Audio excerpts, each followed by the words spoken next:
You think you know yourself. You think the way you respond to pressure is yours. You think the anger that rises when someone dismisses you is authentic. You think the anxiety you feel when a message goes unanswered is personal. You think the urgency you experience when silence stretches too long is a feature of your character. It is not. What you call personality is a collection of installed responses. What you call emotion is largely a trained reflex. What you call authenticity is, in most cases, a behavioral loop that was written into you before you were old enough to question it. You are predictable, not occasionally, not under extreme stress. Structurally predictable, systematically predictable. Predictable in the way that a machine is predictable when you understand its inputs. Push this button. Watch them react. That is what the people around you know about you, even if they have never said it. They know which words destabilize you. They know which silences make you speak first. They know which tone of voice pulls a response from you before you have processed what is actually happening. They use this knowledge constantly, not always consciously, but constantly, and you have been giving it to them since before you understood what leverage was.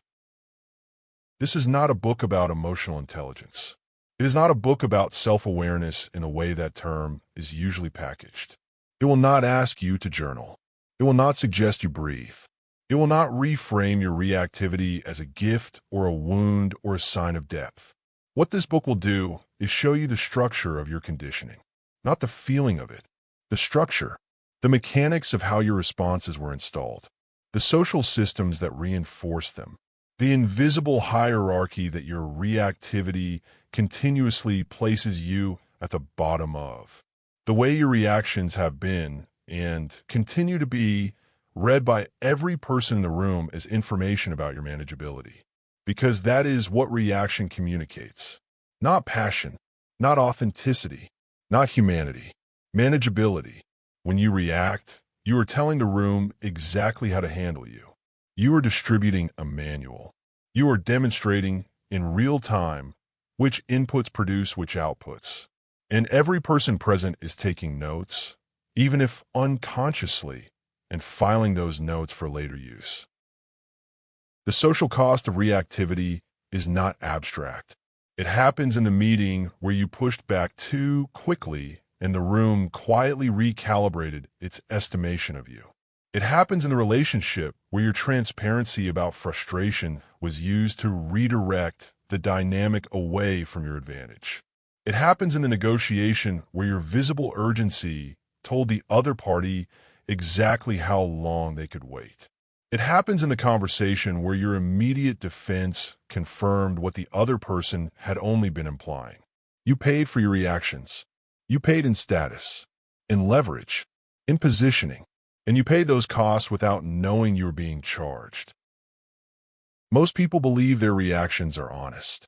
They believe that expressing what they feel in the moment is a form of integrity. That restraint is suppression. That silence is avoidance. That the person who responds immediately is engaged and the person who delays is cold. These beliefs are not accidental. They were installed in you by systems that benefited from your transparency.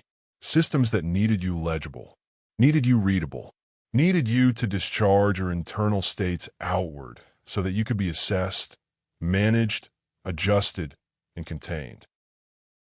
It is not weakness. It is not a character flaw. It is not a trauma response, though it may overlap with one.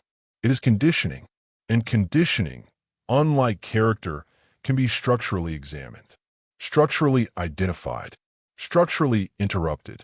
The person you become after understanding this material is not a colder version of yourself, not an emptier one, not someone who has surgically removed feeling. The person you become is structurally different, structurally harder to read, harder to move, harder to destabilize, harder to manage. Your silence becomes expensive for the people around you instead of being free. Your delay becomes pressure instead of absence. Your composure becomes an assertion of position rather than a failure to engage. The room changes, not because you announce a change, not because you declared that you were working on yourself, but because the inputs that used to produce reliable outputs no longer do. And when the room cannot predict you, the room cannot control you. What shifts structurally is not just how others perceive you. It is how the social hierarchy around you settles. Reactive people are always slightly beneath the people they react to. The structure is automatic. The person who retains composure in the presence of someone who has lost it holds the higher position, not by declaration, by default. This is not a moral claim. It is a structural one. The hierarchy of any room, any relationship, any negotiation is partially determined by who holds stillness the longest. You have been on the wrong side of that equation more than you know. And you have not been there because you're less intelligent, less capable, or less deserving. You have been there because you're trained to discharge pressure outward. And the people who were trained differently accumulated what you gave away. This is what the book is. A structural examination of where your reactivity was installed, how it is maintained, what it costs you in real social and hierarchical terms, and what changes when the installation is interrupted. Not motivation, not a method, not a morning practice. Exposure. The exposure itself is the mechanism. When you see the structure clearly enough, reaction begins to feel different. Not because you have decided to change, but because the illusion that your reactions are purely yours has been dissolved. You believed it was temperament. It was training. And training, once seen with enough clarity, loses its invisibility. That is where this begins. Part 1. The conditioning. Before you could analyze your environment was analyzing you. It was measuring your outputs. It was cataloging which behaviors produced results and which produced nothing. It was running the experiment continuously, with no announcement, no consent, and no explanation. And your nervous system, which is built to optimize, was learning, not learning in the way you might learn a skill, learning in the way a circuit learns a path, finding the lowest resistance route from stimulus to result, and repeating it again, until the path became automatic, until the path became invisible, until the path became what you call yourself. Here is what happened in the beginning. You expressed urgency, and the urgency was addressed. You escalated emotionally, and the escalation produced a response. You made your distress visible, and visibility was rewarded with attention, with resolution, with the reduction of discomfort. The lesson was not announced. It did not need to be. The lesson was structural. Visible emotional states produce outcomes. Your nervous system filed that, reinforced it, built on it. And over years of continued reinforcement, it became your default operating logic. Make the internal state external. Make the discomfort legible. React outward, and the environment will respond.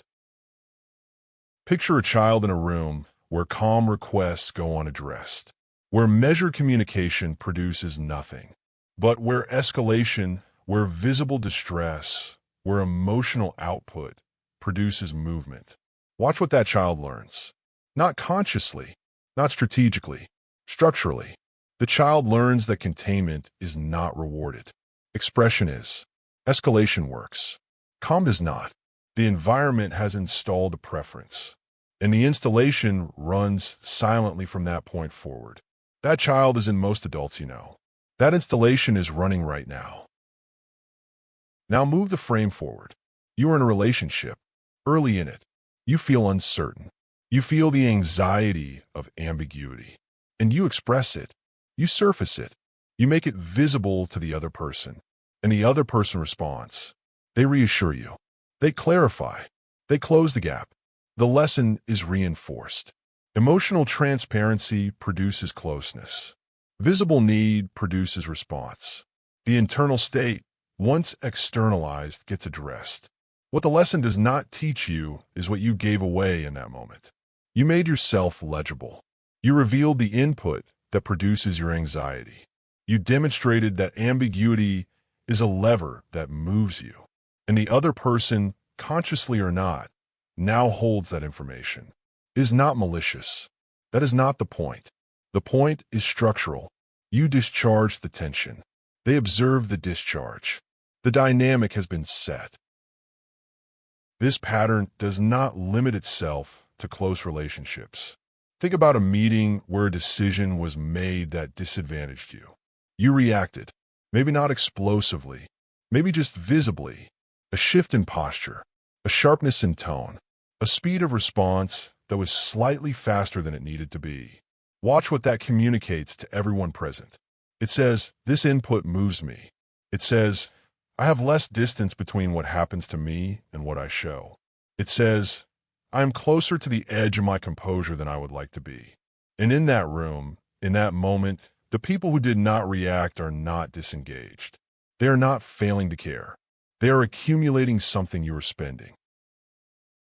The social reward system did not just install reactivity as a functional strategy.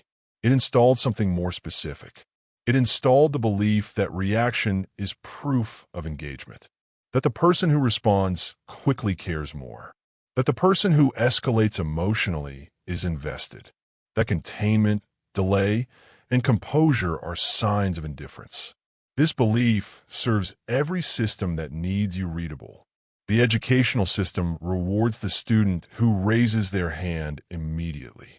The emotional intimacy framework rewards the partner who shares every feeling as it arises.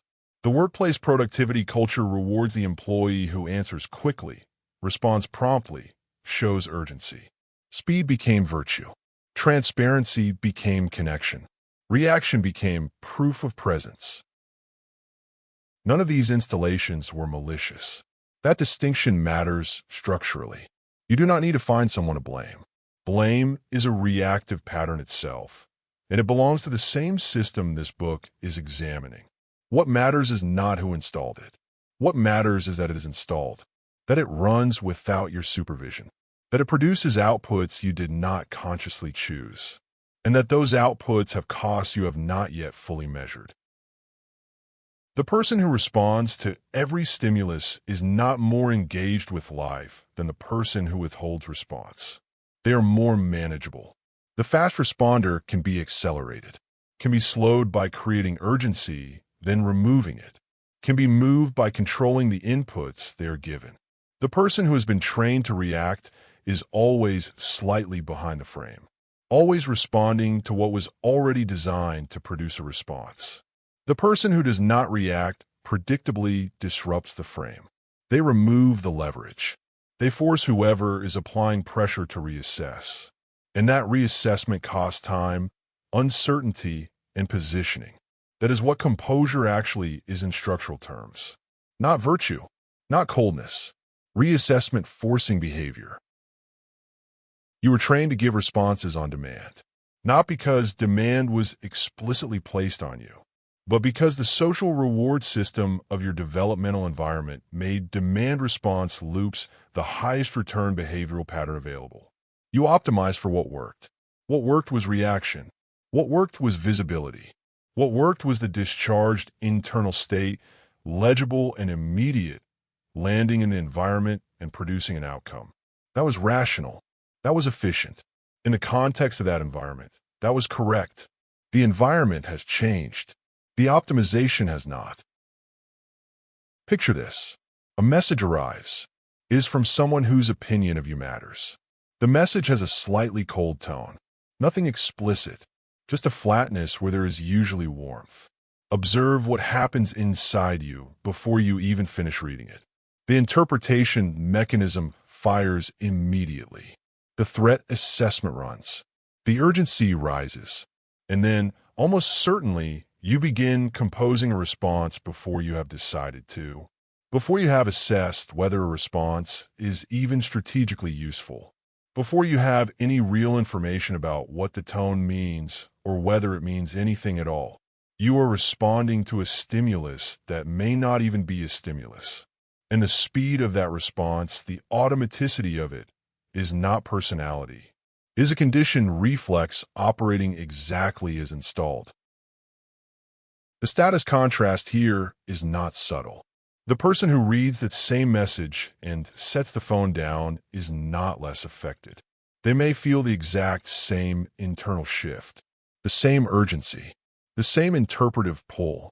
The difference is what happens next. One person discharges the state, the other contains it, and in containing it, the other person retains information, retains optionality, retains the ability to choose the response rather than produce it automatically. That choice is not available to someone who has been trained to respond on contact. The gap between stimulus and response is where position lives, where leverage is held, where the hierarchy of any interaction quietly but decisively settles. You were trained to collapse that gap completely, and the collapse felt like engagement. It felt like presence. It felt like being real. What was structurally was the removal of your own leverage. Every automatic response is leverage spent. Every predictable reaction is a piece of your position transferred to whoever was watching. Not permanently. Position is not fixed, but continuously, in small transfers, over hundreds of interactions. In every room where someone learned what moves you, you believed it was character. It was a behavioral loop with a reward history. And the loop is still running. That is where chapter 1 ends. Not with a solution, with a structural reality. The installation is real. The reward history is real. The loop is running. And the cost of the loop is accumulating in every social environment you inhabit. Chapter 2. Emotional Transparency as Social Technology. Somewhere in your history, someone told you that expressing your feelings was healthy. Somewhere, you were taught that people who keep things inside are damaged. That the person who shares openly is emotionally intelligent, and the person who withholds is repressed, avoidant, or afraid. This was not a random cultural accident. Emotional transparency serves specific social functions, and those functions are not primarily about the well-being of the person doing the expressing. When you make your emotional state visible, you give the people around you a tool. That tool is calibration. They can now calibrate their approach to you. They know what you are feeling, which means they know what you need, which means they know what will settle you, which means they know precisely how to manage you. This is not cynicism. It is mechanics. Emotional transparency is the most efficient manageability technology ever developed. It removes guesswork. It removes the need to probe. It hands the person across from you a direct line to your internal state and essentially says, "Here is what is happening inside me. Adjust accordingly." And the adjustment happens because people are socially intelligent creatures. They respond to express need. They modulate their behavior based on the emotional outputs of the people around them. This is the mechanism of social cohesion. It is real. It functions. It has genuine social value. But that value flows in a specific direction. The person expressing receives attention, response, and the temporary reduction of internal discomfort. The person observing receives information, leverage, and a clearer map of what moves the person across from them. Both parties receive something, but what they receive is not equivalent. Think about a conversation where you were frustrated, and you let it show, not explosively, just visibly. A tightness in the jaw, a shortness in the answer, a flatness where engagement usually lives. What happened next? Someone adjusted. Someone softened their tone. Someone asked if you were okay. Someone modified their behavior to address your visible state. The lesson was reinforced. Make the internal state external. The environment will respond. Now think about what that person learned. They learned that frustration is a signal. That your frustration specifically is a signal. They learned that visible frustration from you produces social movement. That it can be used as a reference point. That when you are frustrated, the dynamic shifts. They now have a calibrated model of your emotional landscape, a map, and they will use that map unconsciously and constantly to navigate every future interaction with you. The word intimacy is often used to justify this dynamic. Sharing feelings is how people get close. Emotional transparency is how trust is built. Vulnerability is the foundation of genuine connection. These statements contain truth, but they contain a selective truth, a truth that leaves out the structural dimension of what is happening, a truth that presents emotional transparency as uniformly beneficial without examining the leverage differential it creates. You can be close to someone and still be strategic about timing. You can trust someone and still choose when and how your internal state becomes external information. These are not contradictions. They're structural decisions. The conflation of transparency with intimacy was installed in you. It served the social environments you pass through. It does not automatically serve you. Consider the professional context. A colleague makes a decision that disadvantages you. You feel the frustration immediately. And in the meeting or in the hallway conversation afterward, you let it show. You register the frustration outwardly, not dramatically, but legibly. What does the room learn? That this decision moves you, that you have a visible stake in outcomes of this type. That frustration is accessible in you under these conditions. Now watch what happens over time. The colleague who made the decision knows that decisions of this type will produce visible frustration from you. They factor that in, not necessarily to avoid those decisions, but to prepare for your response, to manage it, to have a counterposition ready, to know that they can observe your reaction and then assess from there how much resistance actually exists. You have given them a preview of yourself. You have telegraphed, and telegraphing in any environment where stakes exist is a positional disadvantage. There's a specific type of transparency that carries the highest structural cost. It is the transparency that happens under pressure. When pressure is applied and you make your discomfort visible, you're confirming the effectiveness of the pressure. You're providing feedback. You're signaling to whoever applied the pressure that the application was successful. That signal invites more pressure. It establishes the threshold. It says, this level of input produces output in me. Apply this much force here, and I will respond. The person who makes no visible output under pressure is much harder to calibrate. The person who does not respond legibly forces the pressure applier to operate without feedback. And without feedback, pressure often becomes uncertain of itself. Think about a negotiation. Any kind, a job offer, a service arrangement, a relationship boundary conversation, any context where two people are attempting to reach an agreement about terms. The person who shows discomfort with the proposed terms first loses a structural advantage. Not always, not permanently, but immediately. The visible discomfort says, these terms are below my comfort threshold, which says, a higher offer is available, which says, I have a need here that can be addressed through negotiation, which says, I could be moved. The person across from them is now armed. They did not have to probe. They did not have to guess. The discomfort was displayed, and the negotiation continues from that reset point. Emotional transparency was framed to you as authenticity, as a form of integrity, as evidence that you are a real person with real responses to real experiences. It is all of those things in some context.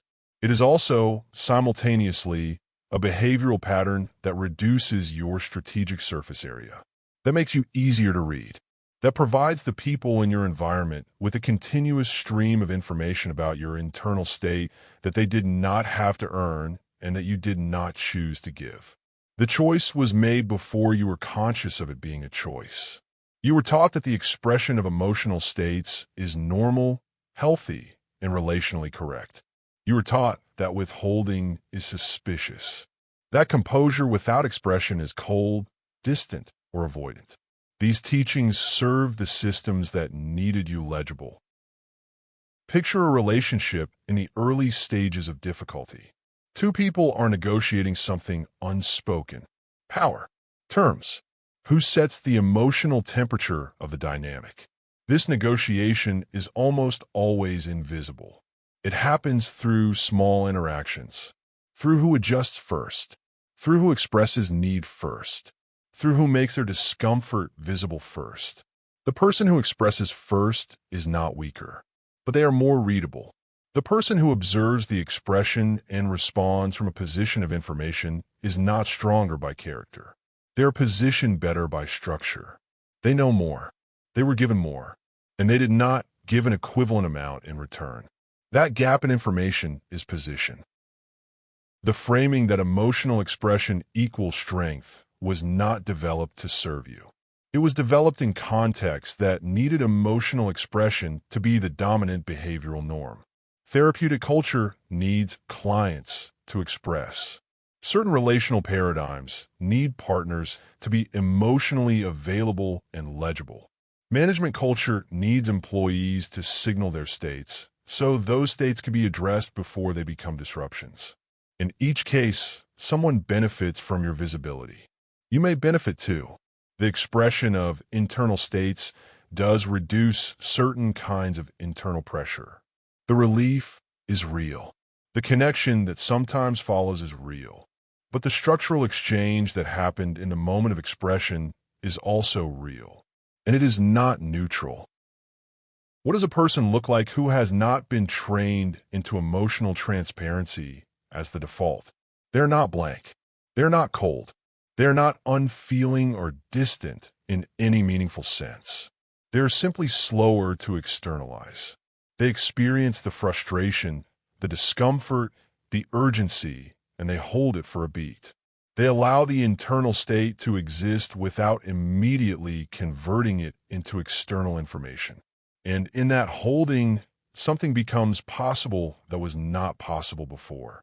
Choice, not suppression, not avoidance, not the denial of the internal state. The choice of whether to externalize it, when, how much, and for what purpose. That choice is what the conditioning removed from you. Not your feelings, your timing. The person who has learned to hold internal states before externalizing them is not operating from a place of dishonesty. They are operating from a place of structural awareness. They understand that their internal state, once external, becomes social data. That social data is immediately available for use by anyone present. That the use of that data is not under their control once it is released. They have not decided to suppress themselves. They have decided to be deliberate about what they give to the room. And deliberateness is not a personality trait. It is a structural choice that sits on the other side of the conditioning. You believed expression was the default. It was the installation. The default, structurally, is containment. The installation trained you to discharge. And every discharge since then has been legible, has been filed, has been used. You are more readable than you think. That reading has cost you in ways that do not appear on any single ledger. They are distributed across every conversation where someone adjusted their approach based on your visible state. Every room where your transparency was observed and stored. The cost is structural, continuous, invisible until now. Chapter 3. Urgency as a Control Mechanism. You've been taught that urgency is real, that when something feels urgent, it is urgent, that the pressure you feel when time seems short, or when a response is expected, or when silence has stretched beyond your comfort, is a reasonable response to a real condition. Sometimes it is. More often, urgency is applied to you. Urgency is one of the most efficient control mechanisms ever developed. It does not require force. It does not require authority. It does not require the consent of the person it is being applied to. It requires only the creation of a compressed timeline. When you feel that something must happen now, your cognitive processing narrows. Your options contract. Your ability to assess the situation from distance collapses. And whatever is being offered or demanded inside the urgency window becomes the only visible option. That is not an accident. That is the function of urgency. Think about the last time you felt pressure to respond quickly. A message that required an answer. A decision that had a stated deadline. an emotional situation in a relationship where the silence felt like it was demanding a response from you right now. In each of those moments, the urgency was shaping your behavior before you examined it. The message was pulling a reply. The deadline was contracting your options. The silence was applying social pressure that your nervous system interpreted as a demand for discharge.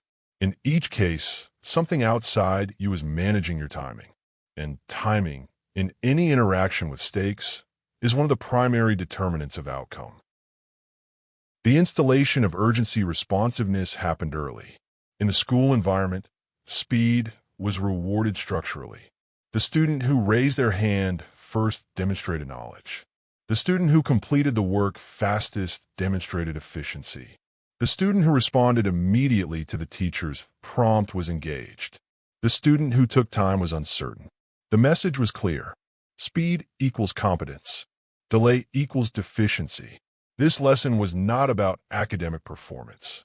It was behavioral conditioning with social reward attached. And it trained you to associate rapid response with correctness, with worthiness, with the avoidance of negative social assessment. Now carry that installation into every context you have inhabited since. The workplace where responsiveness is a measure of professionalism, where the email answered within the hour signals engagement and the email answered the next day signals apathy, where the quick decision demonstrates leadership and the delayed decision demonstrates hesitation.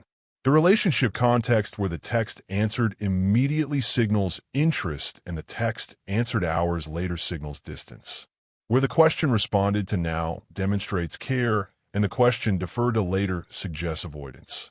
The negotiation context where the offer responded to quickly signals eagerness and the offer held in silence signals either disinterest or strength. In each of these contexts, urgency functions as a frame, and the frame is not yours. It was handed to you by the environment, and you accepted it because the conditioning had already established speed as virtue and delay as failure. There is a specific moment in the application of urgency that reveals how much control it has over you. It is the moment when no actual deadline exists.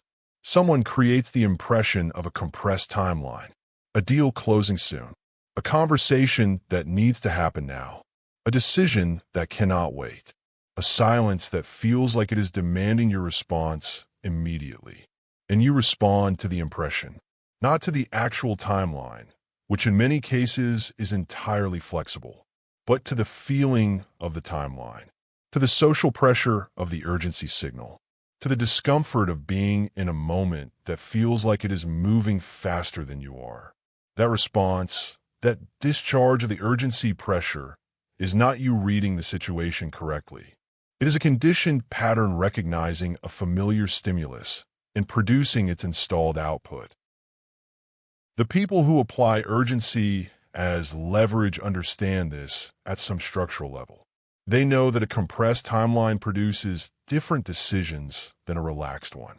They know that a person responding under urgency pressure is not fully processing their options.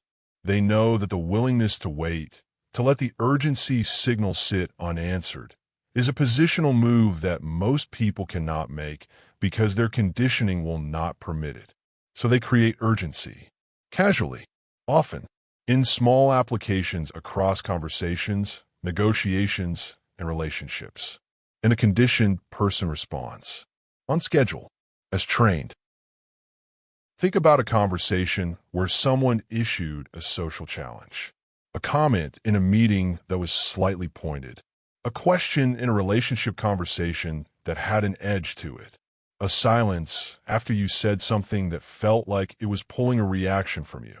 Observe the urgency that appeared, the pull toward immediate response, the compression of the space between the stimulus and your reply, the feeling that delay was somehow admission, that silence was concession, that waiting was losing. That pull is the installation, because in almost none of those situations is there an actual urgency. There is a social signal that is designed, consciously or not, to produce a rapid response. And the rapid response, in most cases, serves the person who issued the challenge more than it serves you. The person who answers immediately in a challenge dynamic confirms two things. First, that the challenge was received. Second, that it was received as sufficiently important to warrant an immediate response. Both of those confirmations are gifts to the person who issued the challenge. The person who pauses, who delays, who provides no immediate output, withholds those gifts. They leave the challenge sitting, unanswered, which means unconfirmed as effective, which means the person who issued it must now hold the uncertainty of not knowing whether the challenge landed. That uncertainty is not comfortable, and the discomfort belongs to them, not to you if you can simply hold the pause. The pause is one of the most powerful structural moves available in social interaction. It is not avoidance. It is not passivity. It is not disengagement. It is a refusal to comply with an urgency signal that was not real. And that refusal does something specific to the room. It redistributes the pressure. What was moving toward you, pulling a response from you, now has nowhere to go. It does not dissipate. It returns to its origin. The person who applied the urgency now holds it. And holding urgency without feedback is destabilizing in its own right. Picture a room where someone makes a pointed remark. The reactive person absorbs it and responds within seconds. Their response, whatever its content, signals that the remark was effective, signals that the person making it has the ability to produce output from them on demand. The room observes this. The hierarchy of that moment is established. Now, picture the same room, the same remark, and a long beat of silence from the other person. Not awkward, not stunned, just still. A pause that contains no urgency, no visible discomfort, no scramble to fill the space. The room observes this too, and what it observes is different. It observes a person who is not moved by that input, who does not need to resolve the pressure immediately, who can hold the space without discharging into it. The hierarchy of that moment is different, decisively different. Urgency conditioning is also present in the physical response to conflict. When tension rises in a conversation, the conditioned nervous system fires the discharge sequence. Something must be said. Something must be done. The discomfort of unresolved tension must be acted upon. The silence must be filled. The pressure must be released. And the release happens, and the tension drops, temporarily. But the discharge itself was the cost. Because in the moment of discharge, information was transferred. The fact that the tension was unbearable past a certain point is now known to the other party. The threshold has been revealed. The lever has been identified. And the next time tension is applied, the other party will know approximately how long it needs to be sustained before you produce output. The conditioned relationship with urgency is so total that most people cannot distinguish between urgency they have generated themselves and urgency that has been applied to them from outside. They experience all urgency as internal, as their own pressure, as a real condition of the situation rather than a manufactured frame. This is the completion of the installation. When you cannot detect the mechanism, you cannot interrupt it. When the urgency feels entirely yours, you respond to it as though it is. And every response reinforces the pattern. Every discharge trains the system to discharge faster the next time. The reactive person and the control person can sit in the exact same situation. The same silence, the same challenge, the same applied urgency. The reactive person experiences the stimulus, experiences the installation firing, and discharges. The pressure drops. The response is given. The information is transferred. The controlled person experiences the same stimulus, the same internal pressure, the same firing of the conditioned sequence, and then does not discharge, holds the internal state, allows the urgency to exist without complying with it. Waits. That wait is not emptiness. It is full.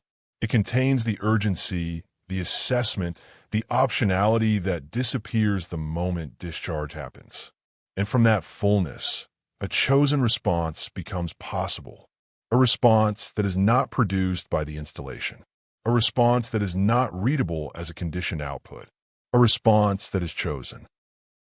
That choice begins to dissolve the mechanism from the inside. Not because you have decided to be different.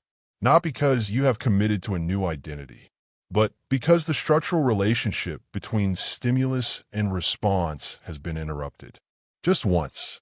And that interruption, if held, proves something to your own system. Proves that the urgency was survivable without discharge. Proves that the silence did not collapse. Proves that the held moment produced a different outcome than the discharged one. That proof is not emotional. It is structural.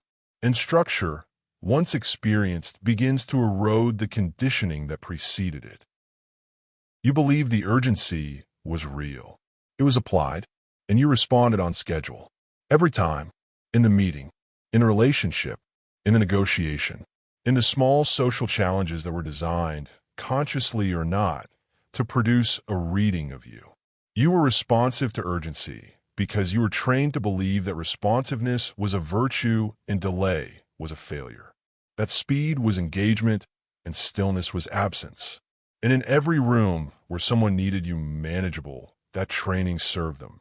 It has served them continuously, automatically, without your permission, and it is still running. The loop is not broken by reading about it, but seeing it clearly is the first interruption. The first place where the mechanism becomes visible enough to be recognized before it fires. Recognition does not immediately override installation, but it introduces something the installation cannot accommodate. Distance. Even a fraction of a second of distance between the urgency and the response is a structural shift. It is the beginning of a gap where before there was none. And from a gap, however small, something begins. Not healing, not recovery. Position. You have been handing your position away since the installation was completed. The next section will show you exactly how deep the structure goes. Part 2. The mechanism. Trigger, release, relief. You do not react because you are passionate. You do not react because you care deeply. You do not react because something matters enough. You do not react because your values are being violated or your identity is under threat or the situation demands a response. You react because you're uncomfortable. That is the entire mechanism. Everything else is story constructed after the fact to make the discharge feel like a choice. The sequence is simple. A stimulus arrives. The internal pressure rises. The system reaches a threshold, and then it releases. The release is the reaction. And what follows the release is not resolution, not a better outcome, not a position gained. Relief. The internal pressure drops. The discomfort recedes. The nervous system, which was holding tension, is no longer holding it. And in that drop, in that brief window of reduced internal pressure, the reaction feels correct, feels justified, feels like it accomplished something. It accomplished one thing. It removed your discomfort at the cost of your position. Think about the last time you said something too quickly in an argument. Not the content, the timing. The moment where the internal pressure crossed its threshold and the words came out. Maybe sharply, maybe defensively, maybe with more volume than the situation required. What happened in the moment immediately after? A small release. A brief sense that the internal pressure had found an exit. A fraction of a second where the discomfort was lower than it had been during the held tension. That fraction of a second is the reward. And it is the only reward the reaction actually produces. Because after that fraction of a second, the situation has not improved. The argument has not resolved. The relationship has not shifted in your favor. The meeting has not been redirected. The negotiation has not moved toward your terms. What has happened is that the room has observed the threshold, has noted where your pressure exceeds containment, has received the information that that level of input produces that level of output from you. and you feel slightly better for having paid that price. This is not weakness in the moral sense. It is a mechanical transaction. You traded leverage for relief. The transaction runs automatically, without your consent and without your awareness in most cases, because the installation is faster than your assessment. The discharge fires before the analysis can occur. And by the time you are examining what happened, the information has already been released into the room. Picture a conversation where you are explaining something that should not require explanation. Someone has questioned your competence, your motive, your decision, and you feel the pull immediately. The need to clarify, to elaborate, to layer justification over justification until the question dissolves under the weight of your response. Watch the function of that elaboration. It is not communication. It is discharge. The anxiety produced by the question is unbearable past a certain point. An explanation is the mechanism through which the anxiety is expelled. Each additional sentence is a reduction of internal pressure. Each justification lowers the discomfort by a fraction, and you continue until the pressure is low enough to tolerate. What you have done, mechanically, is revealed that the question hit. Revealed that you have an anxiety threshold around this topic. Revealed that that anxiety, when triggered, produces visible, extended, effortful discharge. The person who asked the question did not need all of that information, but they have it now. There is a specific version of this mechanism that lives in message composition. A message arrives that contains ambiguity or implied criticism or a tone that your nervous system reads as a threat, and you begin composing a reply immediately. Not because you have assessed what the reply should accomplish, not because you have determined that a reply is the correct strategic move, because the composing itself reduces the pressure. The act of forming the response, even before sending it, provides partial relief, and the sending provides the rest. The pressure drops. The discomfort recedes, and you are left having transferred a significant amount of information about your internal state to whoever received the message. The reply that was composed under pressure almost never serves you as well as the reply that was composed from distance. But distance requires holding the pressure, and holding pressure is exactly what the conditioning trained you not to do. Now apply this to a room with elevated stakes. A meeting where authority is being challenged, not yours specifically, but in the room, and someone says something that lands slightly wrong. That implies something you disagree with. That carries a suggestion of dismissal or incompetence or political maneuvering. The reactive person in the room responds quickly. The response itself may be intelligent, may be well articulated, may even be correct in its content, but the speed of it reveals the pressure. The person across the table notes, that landed. They note, that response was not chosen, it was produced. They note, if I apply that input again, I will likely receive a similar output. The person in the room who held the response, who let the comment sit, who did not discharge the discomfort of the implied criticism into the air, is operating from a different position. They are choosing whether to respond, and the choice is visible as a choice. The room reads composure as authority, reads delay as confidence, reads the absence of immediate discharge as the presence of options. The relief-seeking mechanism is most visible in conflict. When a conflict escalates, the discomfort rises sharply. The body holds the tension. The internal pressure builds. And the system, which has been trained to discharge at threshold, begins to look for the release valve. Volume is one release valve. Saying something cutting is another. Leaving the room is another. Sending a final message that ends the conversation on your terms is another. All of these are discharge mechanisms. All of them lower the internal pressure. All of them provide relief. And all of them reveal, to whoever is present, the exact shape of your threshold, the exact conditions under which your containment fails, the exact inputs that produce visible, legible outputs. The controlled person in the same conflict does not eliminate the pressure. They hold it. The discomfort is real. The tension is present. The internal pressure is building exactly as it does in the reactive person. The difference is not the absence of the stimulus, it is the response to it. The controlled person tolerates the pressure without releasing it. They let the discomfort exist. They sit in the tension without converting it into external information. And that tolerance does something the relief-seeking mechanism cannot. It keeps the pressure in the room without resolving it, which means the other party, who may be generating the pressure intentionally or managing it unconsciously, must now also hold it, must sit in the unresolved tension alongside the controlled person, must experience the discomfort of a pressure that has nowhere to land. That redistribution of discomfort is structural.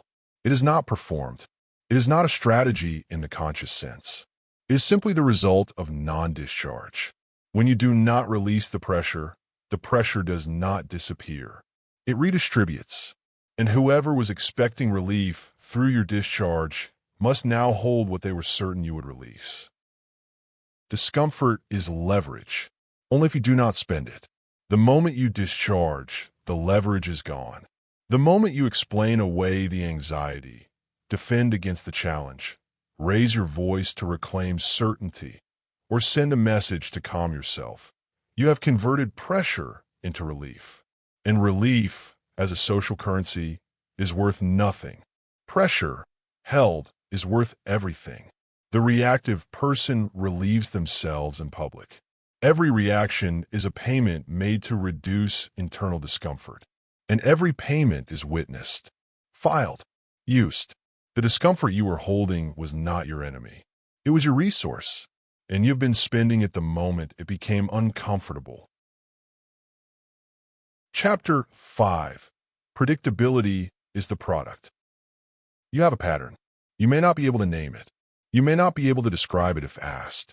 You may believe that you respond differently in different situations, that you are complex, that you are not reducible to a behavioral formula. The people around you do not share that belief. They have seen the pattern, not once, many times, in different rooms, under different conditions, with different surface content. And they have mapped it, not necessarily consciously, but accurately. They know what you do when you feel dismissed. They know what happens when you are challenged in public. They know which type of silence makes you speak first. They know which tone of voice causes your responses to shorten and sharpen. They know which topics produce defensiveness and which produce expansion and which produce the particular kind of withdrawal that means you are managing internal pressure. This knowledge is a map of you, and maps can be used for navigation. The map person is manageable. That is not a rhetorical claim. It is an operational reality. If someone knows that a specific input produces a specific output from you, they can produce that output at will. They can move you, not with force, with information, with the precise application of the input that their observation has confirmed will generate the response they need. You will feel the response as your own, as your authentic reaction, as evidence of your character and your values and the depth of your investment in the situation. It is a button being pressed. Think about a relationship pattern that has repeated, not the content of the argument, the structure, the way the tension rises, the specific phrase or tone that escalates it past the point of management. The moment where your threshold is crossed and your response becomes legible and predictable and identical to the response it has always been in this dynamic. The other person knows that moment. They know it is coming before you do. They have watched it arrive the same way, from the same conditions, enough times to recognize the sequence in its early stages. They may not escalate to that point deliberately every time, but they know the path. And the knowledge of the path is not neutral. It shapes every interaction that occurs in the vicinity of that knowledge. The specific patterns that are most commonly mapped are not dramatic. They are not the explosive reactions. Those are easy to map and easy to prepare for. The patterns that matter most are the subtle ones. The slightly faster reply when a specific topic is introduced. The particular way your sentence structure changes when you feel positioned against. The specific conversational moves you make when you feel your competence is being questioned, the extra qualifications, the references to credentials or experience, the slight increase in technical language. The quietness that precedes the statement you have already decided on, but are pretending to consider. The specific body posture that appears when you have been made to feel small.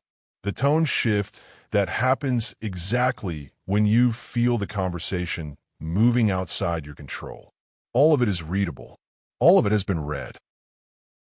In a professional context, this readability has direct hierarchical consequences. The person who knows your pattern can time their challenges to coincide with conditions where your pattern is most likely to fire. They can present information in the framing that is most likely to produce a defensive response from you, and then observe and allow that defensive response to define you in the room. They can withhold specific inputs until a high-stakes moment and then apply them, knowing with reasonable confidence what will come out on the other side. You have given them this capability, not once, across the accumulation of every interaction where your pattern ran. Think about a meeting where you were the most prepared person present. You had the information. You had the analysis. You had the position that was, by most objective measures, correct. And then someone asked a question that had an edge to it, that implied the preparation was insufficient, that carried a slight condescension in its framing. And something shifted. The response that came was not the prepared one. It was the reactive one, the one that was defending rather than presenting. The one that was managing the internal pressure of the implied criticism rather than advancing the actual position. Everyone in the room saw the shift. They saw where the composure ended and the management of discomfort began. They saw the moment where you stopped being the person with the best information and became the person managing the feeling of being challenged. That moment was not about the content. It was about the pattern. And the person who asked the question, deliberately or not, found the edge of your composure. The contrast between the manageable personality and the unreadable presence is not about intelligence, not about competence, not about the quality of the ideas each person brings into the room. It is about what the room can and cannot predict. The manageable personality gives the room a continuous stream of data about their internal state. Their enthusiasm is visible. Their discomfort is visible. Their confidence and their uncertainty are both visible. The room is always calibrated to them, always aware of where they are, always able to adjust based on what they are displaying. The unreadable presence provides the room with almost nothing, not because they feel nothing, but because they do not convert their internal states into external information automatically. The room cannot calibrate to them, cannot predict their response to input, cannot map the threshold at which discomfort becomes discharge. In the room that cannot map, you cannot manage you. Think about a person you know who you find difficult to read. Not cold, not absent, just not legible. You cannot tell when they are frustrated. You cannot tell when a comment landed. You cannot tell if the silence after your statement was thoughtful or dismissive. You cannot tell if they are pleased or measuring. That uncertainty is not comfortable. And in that discomfort, who holds the positional advantage in every interaction?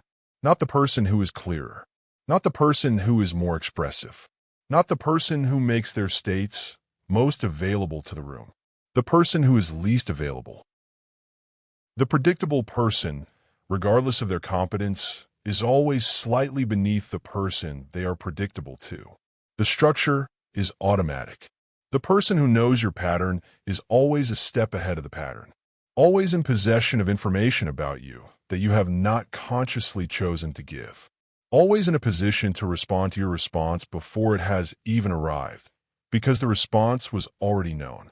That preemptive positioning is authority, not earned authority, not moral authority, structural authority, the authority that comes from knowing more about the other person than they know about you. the authority that comes from being less legible while maintaining full legibility of those around you. Predictable people lose authority the moment they lose composure in front of someone who has seen them lose it before. Because the loss of composure is not a surprise. It is a confirmation. It confirms the map. It confirms that the pattern is real, consistent, and reliable. It confirms that the input works. And confirmation, for someone who has been applying inputs experimentally, is useful information. Every time you react predictably, you are not just reacting. You are updating the map. You are confirming that the model of you that the other person has been building is accurate. You are providing quality assurance for the behavioral model that will continue to use as a navigational tool in every future interaction with you. Think about an argument that has happened more than once. The same dynamic, the same escalation points, the same moment where the conversation crosses into a different register. The same thing said on both sides. The same outcome. Both people involved in that argument have a map of the other person in that context. Both know what will happen. Both, at some level, know how it ends before it begins. And yet it begins again. Because the pattern does not interrupt itself. The pattern runs. And both people move through it as though it is happening for the first time, while simultaneously being shaped by every previous time it happened. That is a loop with no exit built into it. The only exit is structural interruption. And structural interruption requires one person to stop complying with the pattern. Not to win, not to punish, to simply stop providing the expected output in response to the expected input. When the expected output is withheld, the loop has no next step. It stalls. It cannot proceed on its established track because the track requires two participants behaving predictably. One unpredictable participant breaks the entire mechanism. Your predictability is not your character. It is a behavioral profile built from observable outputs over time. It can be changed, not through declaration, not through the decision to be different, through the production of different outputs in response to familiar inputs. Which means, first, recognizing the input before the pattern fires. Which means developing enough distance between the stimulus and the response that a different response is possible. That distance is not given. It is created, and it is created by interrupting the discharge just once and observing what happens when the expected output is withheld. What happens is this. The room recalibrates. The map becomes uncertain. The model requires updating. The assumed predictability of you develops a crack. And in that crack, the hierarchy shifts. Not because you declared it. Not because you asserted a new position. Because you became, for one moment, unreadable. And an unreadable person cannot be managed by a map that no longer applies. Chapter 6.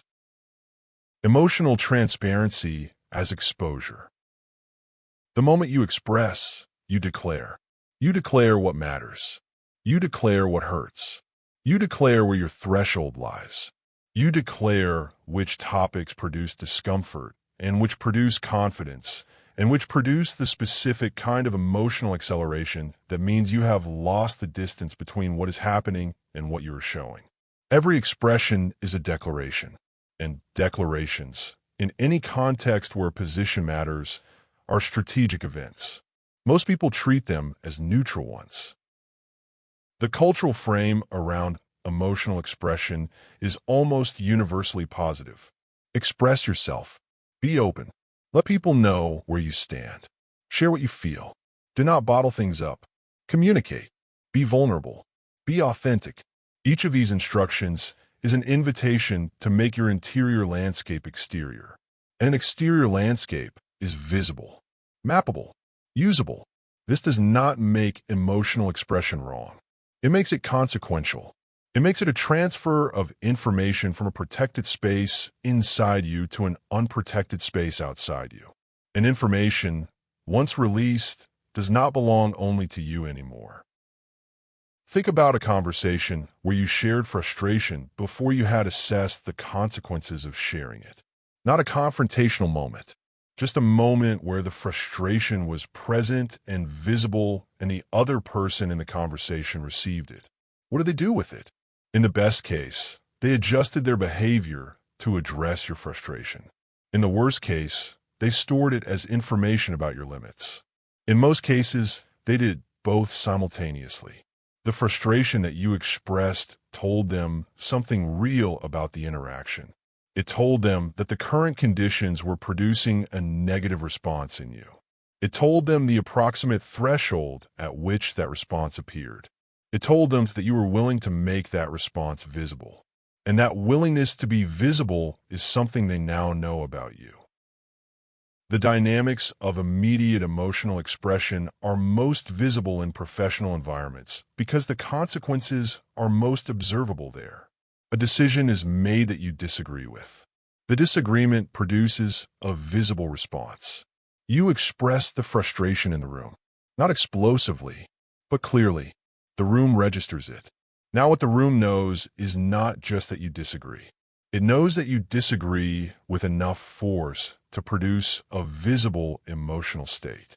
It knows that this topic produces that response in you. It knows that you do not maintain consistent composure across disagreements. And it knows that the person who made the decision that produced the response has enough influence over you to produce that visible state. The last piece is the most important. You just told the room who has leverage over you. This is the structural consequence of immediate expression. It does not just reveal your current state. It reveals your leverage map.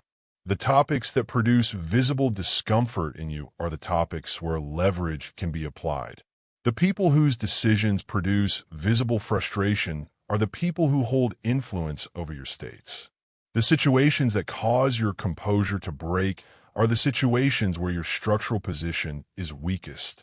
All of this is available in the expression, and the expression was immediate, unfiltered, undelayed, chosen not as a strategic move, but as a discharge of internal pressure, which happens to carry an enormous amount of information that you did not consciously decide to release.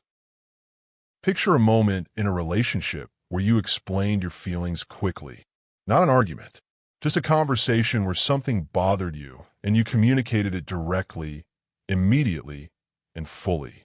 The communication produced a response. The other person acknowledged, adjusted, responded. The discomfort was addressed. And something else happened. The other person now knows your emotional geography more precisely than they did before. They know which of their behaviors produce which responses in you. They know how quickly the discomfort escalates to the point of expression. They know that you will tell them when you have reached that point. That knowledge can be used to care for you, genuinely, with love and attention. It can also be used to calibrate how far a behavior can go before it produces a response you will express. It can be used to understand the tolerance bands within which they can operate without triggering visible feedback from you. The information is not neutral. It never is. There is a particular pattern of expression that carries the highest structural cost. It is the defensive clarification. Someone implies something about you, your competence, your motive, your character, your decision, and you immediately respond with clarification. You explain your reasoning.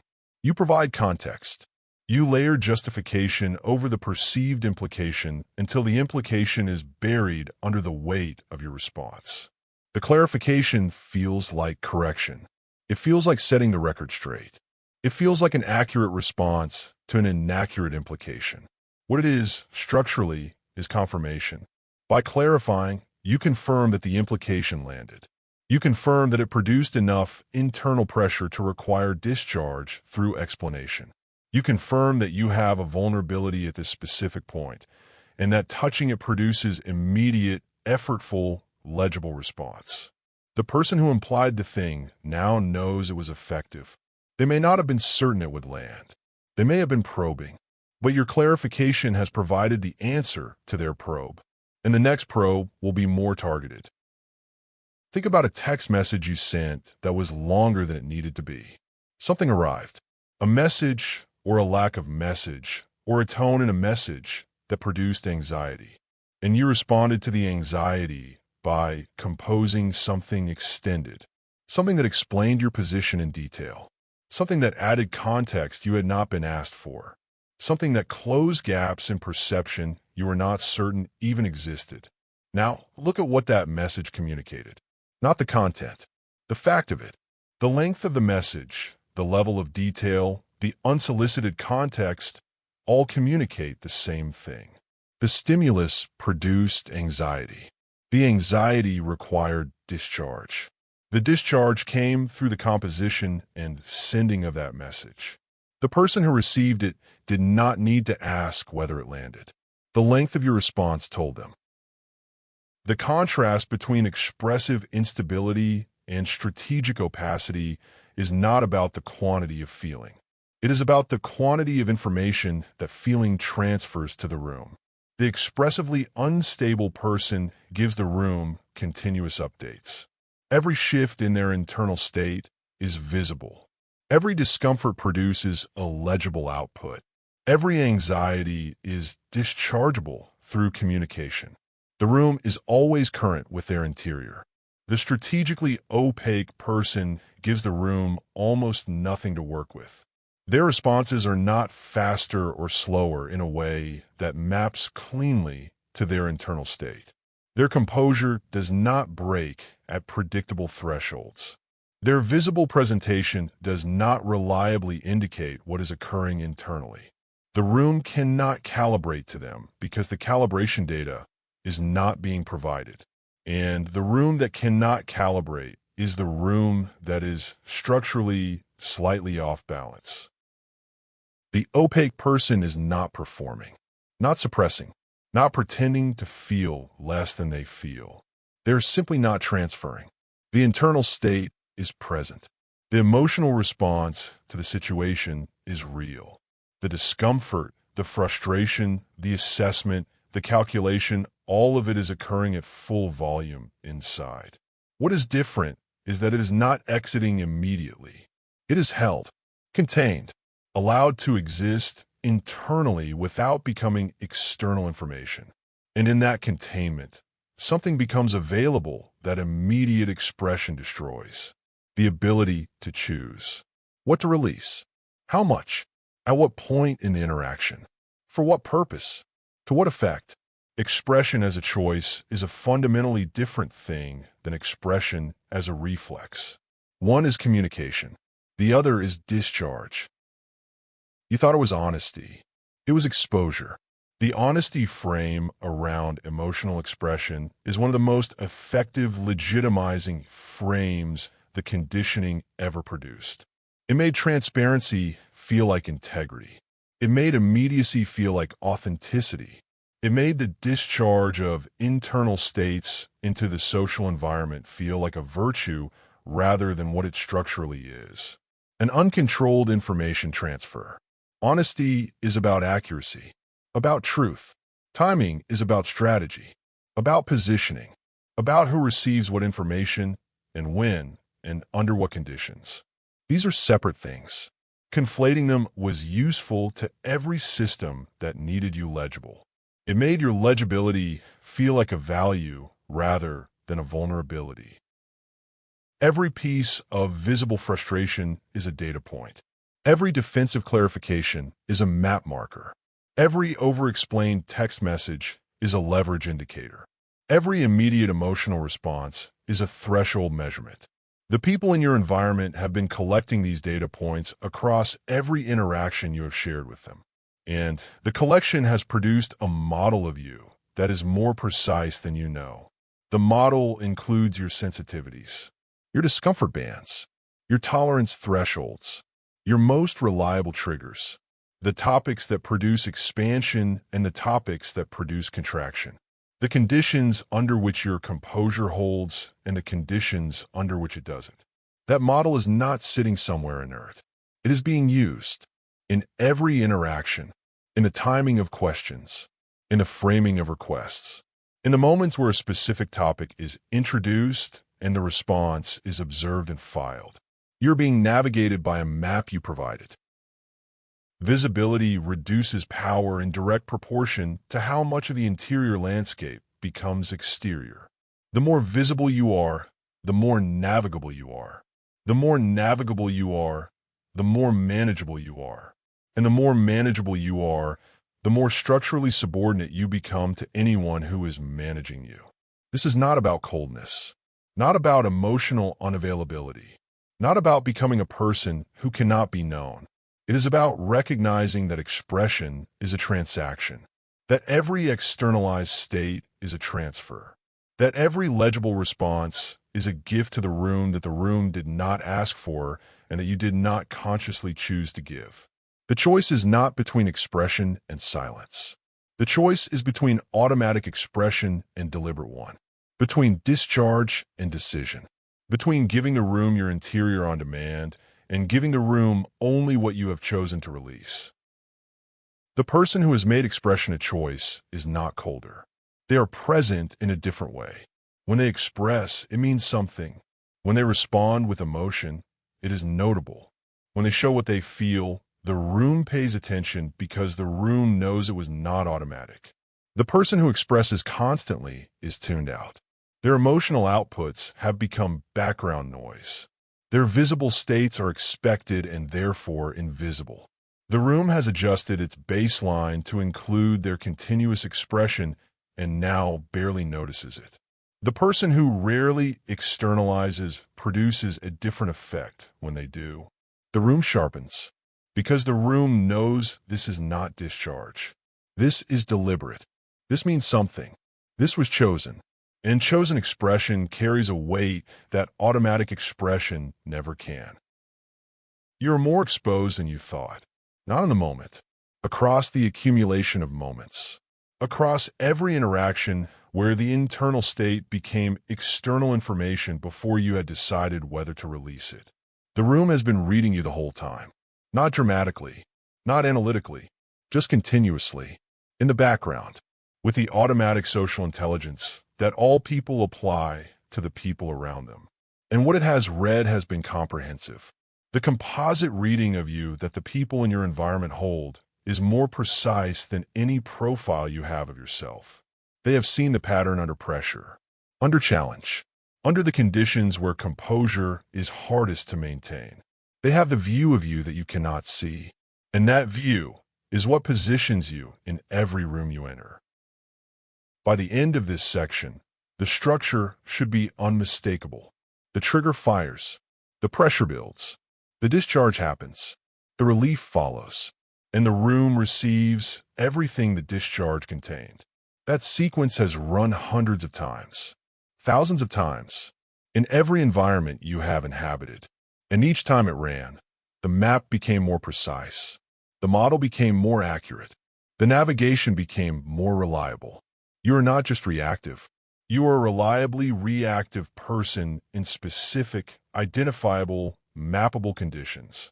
And that reliability is what makes you manageable. The question is not whether you have been managed. You have been. The question is whether the mechanism is now visible enough to create the distance that disrupts it. That question becomes heavier from this point forward. Visibility reduces power. You have been very visible. The next section will show you what the visibility has built, not what it has cost you emotionally, what it has cost you structurally, hierarchically, in the actual arrangement of every room you have ever been in. The surface of this is behind you now. What follows goes deeper. Part 3, the cost. Chapter 7, reaction equalizes hierarchy. There is a specific moment in every escalating interaction where rank disappears. Not gradually, not through a series of small shifts. In a single moment. The moment where you engage emotionally with someone you should not be at eye level with. The moment you argue, you have equalized. Whatever positional advantage existed before that moment, whatever accumulated authority, whatever structural distance between you and the person applying pressure, it collapses the instant your emotional engagement matches theirs. You're no longer operating from a higher position. You are in the same register, the same temperature, the same visible state of investment. And once equalized, the person who recovers composure first claims the high ground that you both just abandoned. It is almost never you. This is not a social nicety. It is not about appearing calm or being polite or maintaining professionalism as a performance. It is structural. The hierarchy of any room is partially determined by who controls the emotional register of the interaction. The person who sets the temperature, who decides how much urgency is present, who determines whether the conversation is operating in measured language or elevated emotion. The person who reacts emotionally to someone else's input has handed them the temperature control. They did not earn it. You gave it. Think about a meeting where a decision you disagreed with was announced. You engaged, maybe with a question that had an edge, maybe with a direct challenge, maybe with the particular kind of disagreement that is technically measured but carries enough visible frustration that the room reads it as emotional. The person who made the announcement responded. Now there are two people in the room with elevated investment, two people at eye level, two people whose visible stakes in the outcome are comparable. And the room reads that. It reads it not as a sign that you are right and they are wrong. It reads it as a sign that you are both operating from a position of visible investment, which means you are both, to some degree, manageable. Both moving under the influence of something you want or something you fear or something you're protecting. The person who is not engaged, who has not matched the emotional register, who has observed the escalation from a position of visible stillness, is not disengaged. They are above it, not morally, structurally. Picture a relationship conversation that has crossed into conflict. Both people are elevated. Both are speaking faster than they normally would. Both are operating closer to the edge of composure than they would choose if they were choosing. And in that state, both people have equalized. The dynamic that existed before the escalation, whatever positional arrangement the relationship had established, is suspended because both people are now operating from the same emotional altitude. Both are readable. Both are producing outputs that the other person can observe and use as navigational information.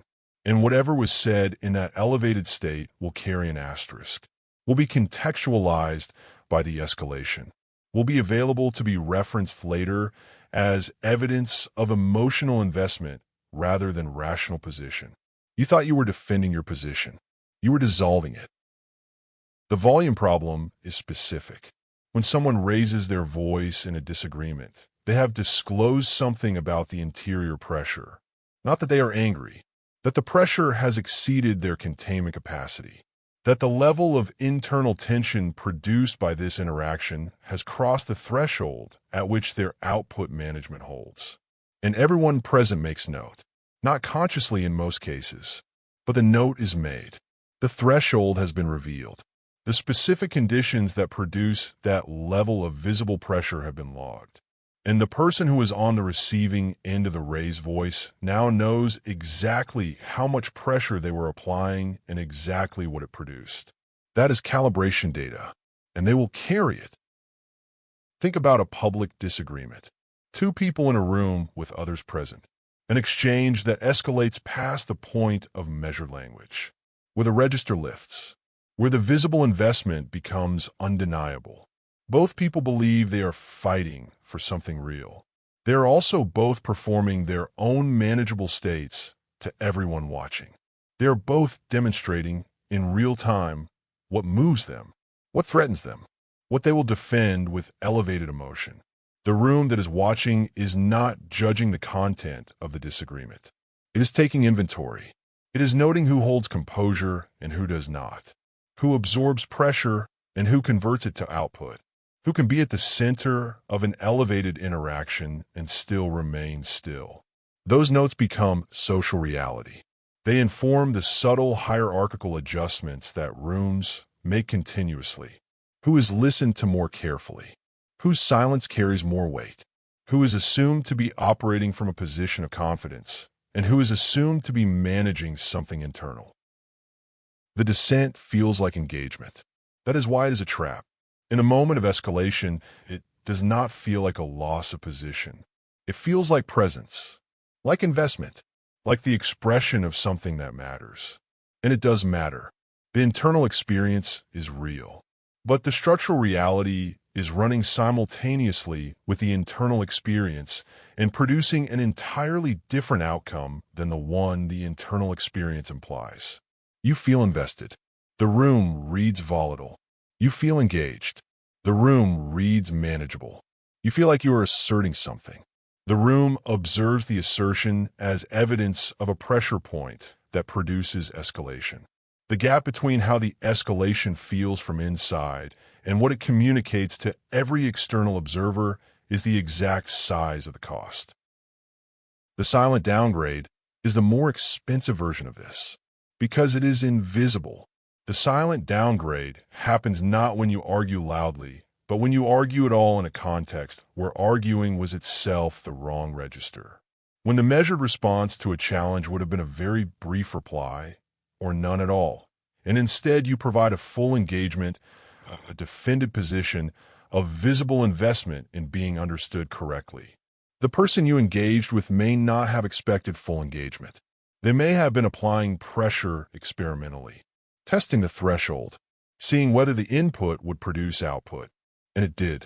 So the downgrade happens quietly, not announced, not dramatic, just a recalibration of the estimation of you. A slight adjustment in where you sit in the hierarchy of the room. An update to the model. And you felt like you defended yourself. This is the trap. The trap is that reaction feels like response.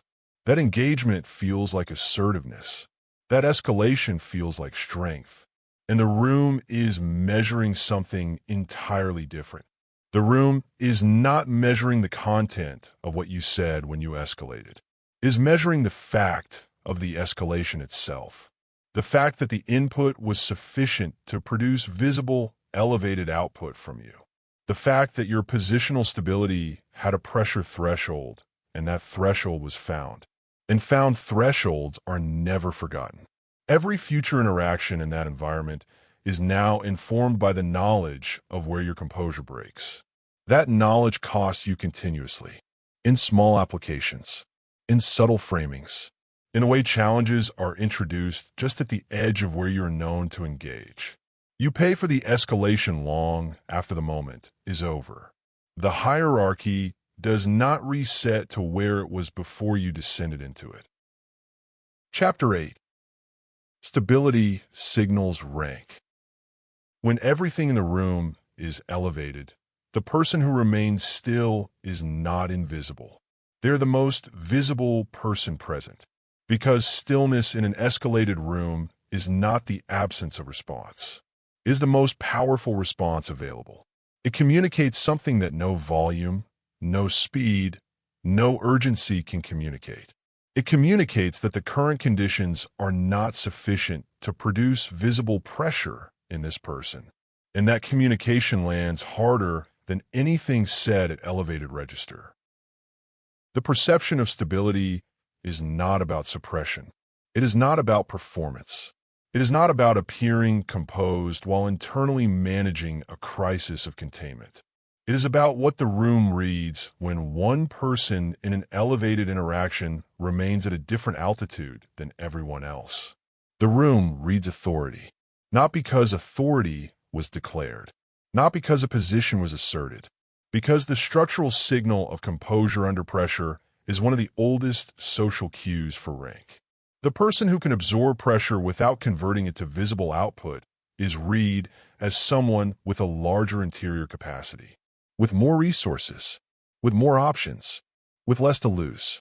That reading may or may not be accurate in any given moment, but it shapes every dynamic that follows it. Think about a crisis meeting. Something has gone wrong. The pressure in the room is elevated. Multiple people are speaking too quickly. Multiple people are displaying their internal states visibly. The urgency is real, and the room is running its urgency response conditioning at full capacity. One person in the room is not elevated. They are asking measure questions. They are waiting for the full picture before responding. Their pace has not accelerated to match the room's. Their visible state does not mirror the escalation. Watch what happens. The room begins to orient toward that person, not because they have claimed leadership, not because they have asserted authority, because composure in a room full of elevated people functions like gravity. It pulls attention. It pulls alignment. People begin to look toward the still point to determine how they should be calibrating their own response to the situation. The stable person becomes the reference, and the reference point in any room is, structurally, the highest position in it. This is not a strategy in the conventional sense. It is a structural reality. Group psychology in high-pressure situations aligns around the person who demonstrates the largest gap between the severity of the stimulus and the magnitude of their response. The person who appears least moved by the most difficult conditions is assumed to have information, resources, or capacity that the more visibly affected people do not have. That assumption may be entirely wrong. The stable person may be experiencing identical pressure to everyone else in the room, but they are not externalizing it. And the room cannot distinguish between internal stability and the performance of internal stability. The room reads only what is visible, which means the person who controls their visible outputs controls the room's perception of their interior. And the room's perception of your interior is your social position. Think about a public challenge. Someone challenges you in front of others. The challenge is designed, consciously or not, to produce a visible response, to create a moment where your reaction confirms something about your position. The reactive person provides the confirmation. They respond at the register of the challenge. They meet the energy of the provocation with comparable energy. They demonstrate that the challenge was effective, that it reached something, that produced output. The stable person does something different. They respond at a lower register than the challenge, not because they have decided to be strategic, but because their visible output has not been pulled up to match the challenge, because their response emerges from a different altitude than the one the challenge was operating from, and the room observes the differential. The differential is the signal.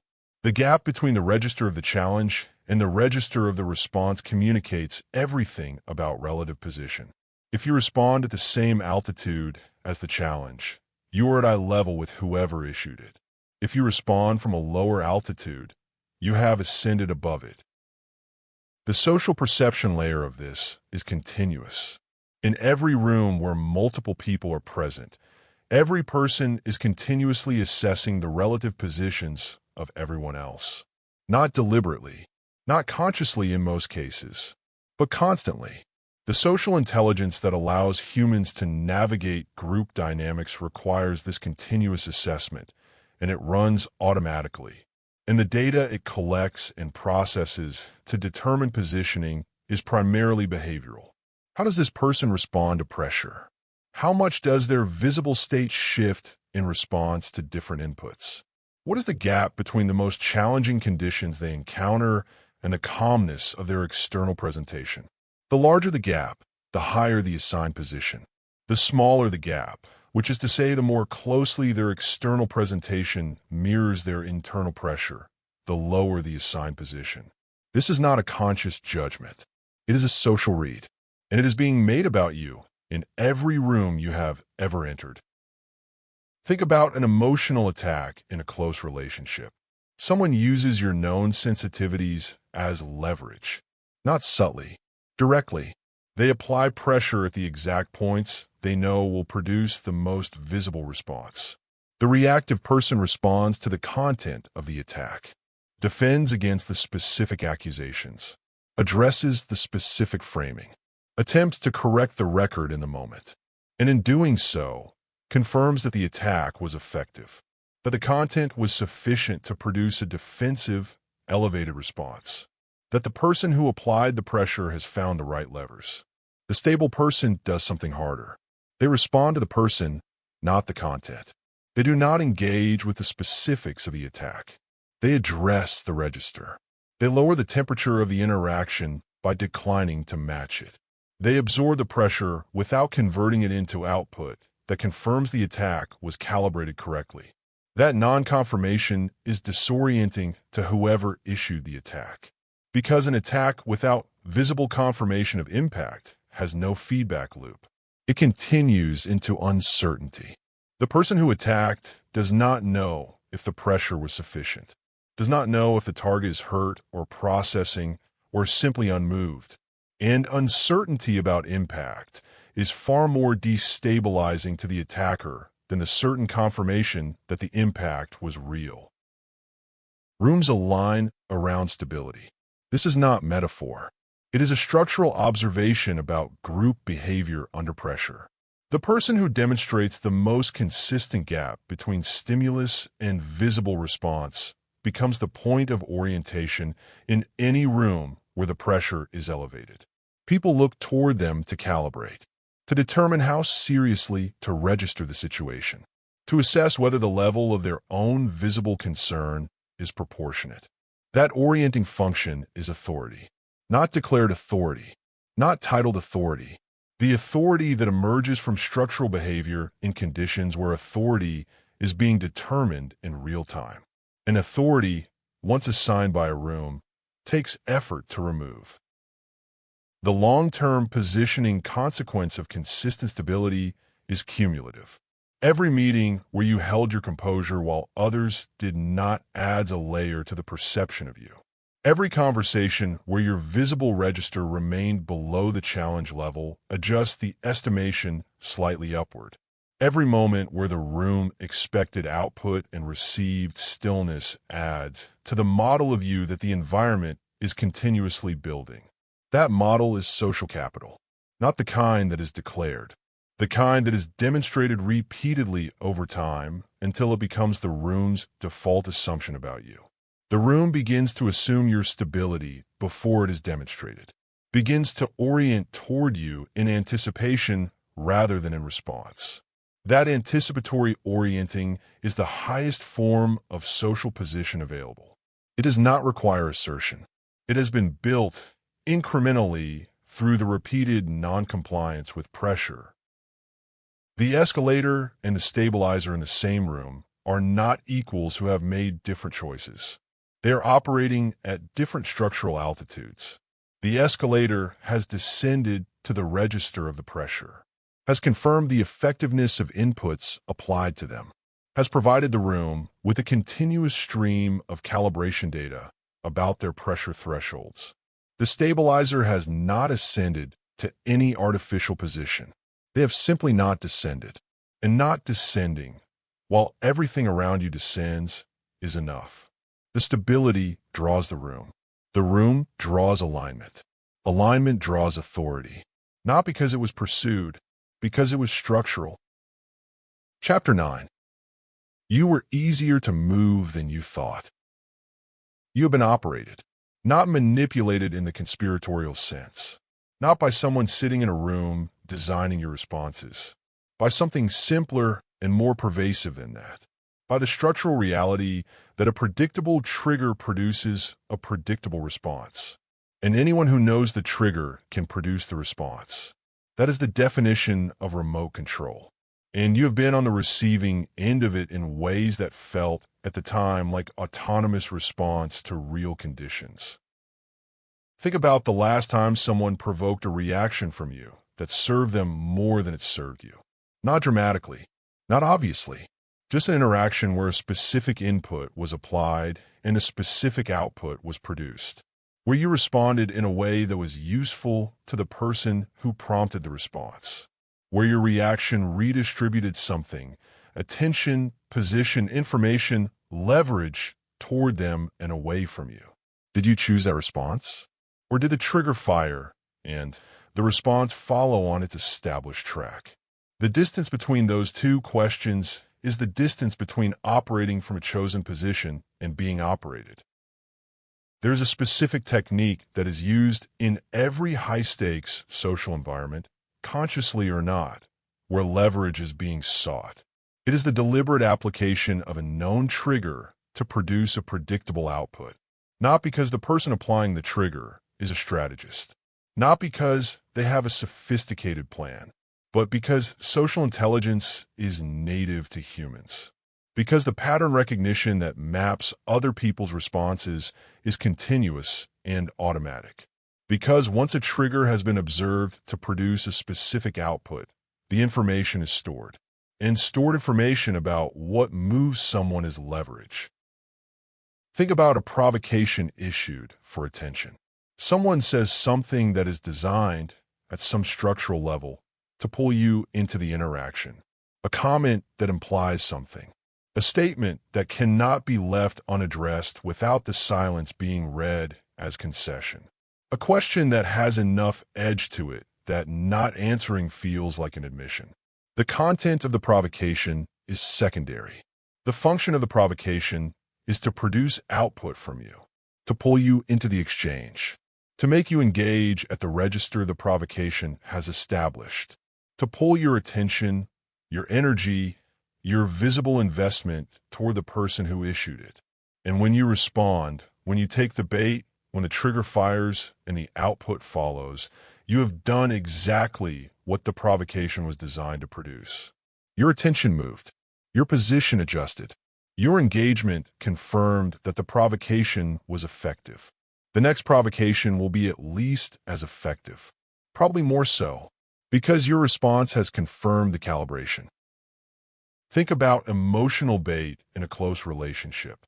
A statement made that is not quite an accusation, not quite a demand, but positioned in such a way that the natural response is defensive engagement, explanation, justification, the discharge of anxiety through the production of visible effort to be understood.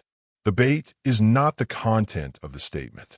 The bait is the structural invitation to discharge.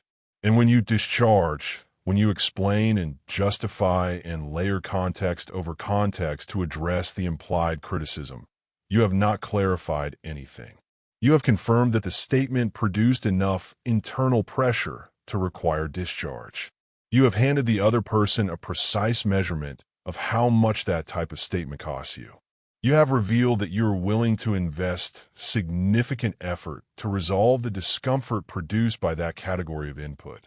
And that investment is the leverage they have gained.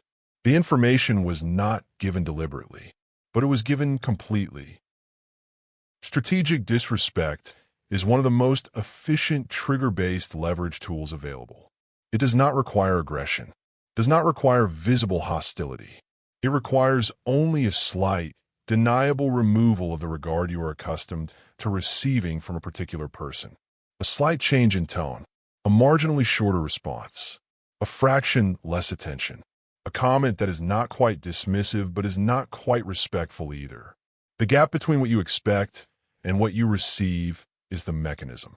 And the mechanism is designed to produce a response from you that fills the gap, that reasserts the expectation, that makes visible your need for the regard that has been slightly withheld.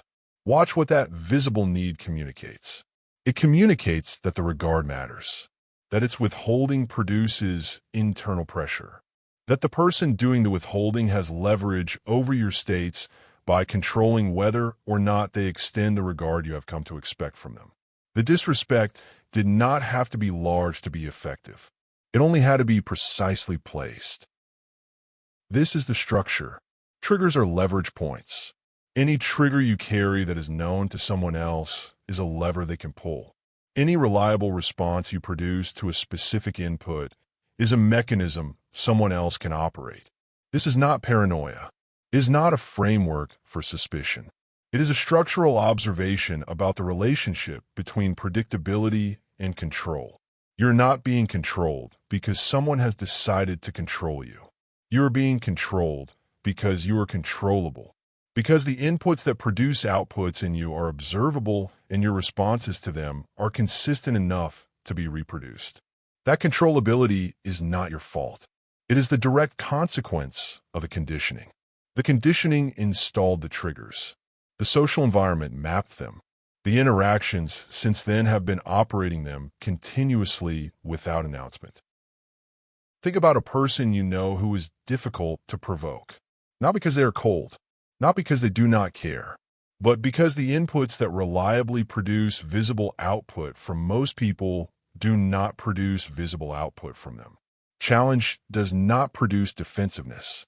Disrespect does not produce hurt performance. Provocation does not produce engagement at the register the provocation established. They experience the input. They process it internally. And what emerges on the other side is not the predicted output. It is something else, something chosen, something that did not follow the established track from trigger to discharge. That person is not being operated because the levers that are available to pull in them do not produce reliable results. Because the mapping that has been done on them is incomplete. Because their composure is not a function of low internal pressure, but of the decision, repeated and structural, not to externalize the pressure on demand. They are not absent from the interaction. They are present in an entirely different way. They are choosing their outputs instead of producing them. The controlled mind and the conditioned reflex are in the same situations. The same meeting, the same relationship, the same room where pressure is being applied and triggers are being introduced and outputs are being observed. The conditioned reflex fires and lands and transfers and is filed. The cycle completes. The leverage is accumulated. The map is updated. The controlled mind receives the input, holds the pressure, observes the trigger in the fraction of a second before the reflex fires, and in that fraction makes a decision, not a complicated decision, not a strategic calculation, a simple non-compliance. The decision not to discharge, not to match the register, not to provide the expected output, not to confirm that the trigger was effective. That non-compliance is not passive. It is not avoidance. It is the most structurally disruptive thing a person can do in an environment that has been built around the reliable exploitation of their conditioning. Because the environment that is built around your predictability has no contingency for your unpredictability. The system that operates you requires your compliance, requires that the triggers produce outputs, requires that the pressure finds its discharge, and the discharge provides the feedback, and the feedback enables the continued operation. When the output is withheld, the system stalls. And a stalled system must be rebuilt around new inputs, which means whoever was operating, you must start from the beginning with an unknown. You're no longer mapped. Think about the last conversation where you were visibly provoked. Now, think about what the other person received from your reaction. Not what they gained in terms of the content of what you said, what they gained structurally, what the fact of your provocation told them about where you are, what matters to you, where your surface has an edge that can be found by the right input. How much did they receive? How much of your interior landscape became available in that moment? How much of the map was updated by your response? And how much of that transfer did you intend? You were more legible in that moment than you have been comfortable believing. The reaction that felt like expression was exposure. The engagement that felt like assertiveness was a demonstration of operability. The visible investment that felt like passion was a calibration event for everyone present. They know more about you now than they did before that moment, and they did not earn it through trust or depth or accumulated relationship. You discharged it under pressure. This is the difference between a person who reacts and a person who responds. Not the speed, not the content, not the language or the tone or the volume. The origin. The reactive person's output originates in the trigger. It is produced by the installation, fired by the stimulus, shaped by the conditioning, and discharged before any genuine choice has occurred. The responding person's output originates in a decision, made after the trigger has been received and held, after the pressure has been felt and not discharged, after the gap between stimulus and response has been created deliberately and inhabited long enough for a choice to become possible. The content of what both people say may be identical. The structural meaning is entirely different. One is a produced output. One is a chosen statement. And the room always knows which is which, even when it cannot articulate the difference. Even when the two outputs are indistinguishable in content. The room reads the origin. It reads whether you were responding to the situation or to the installation. You have been easier to move than you thought, not in moments of obvious weakness, in ordinary ones, in the meetings that felt straightforward, in the conversations that did not seem to be about leverage, in the interactions that you experienced as genuine exchanges between people who were simply responding to each other. The structure was running in all of them. The mapping was occurring in all of them.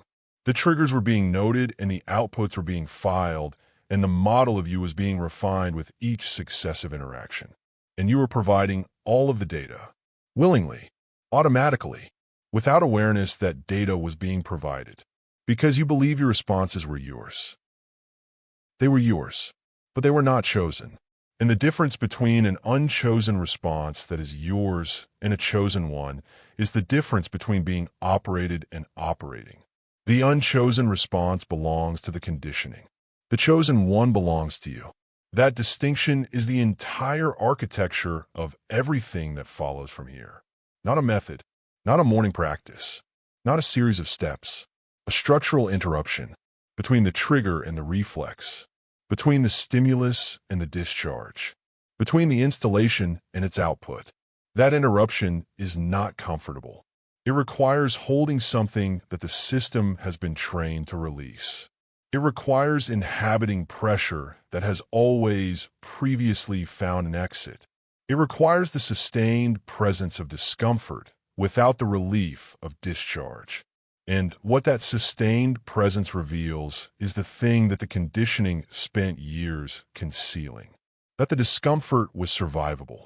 That the trigger, received and not discharged, does not destroy you, does not collapse the interaction, does not concede the ground you were afraid of losing.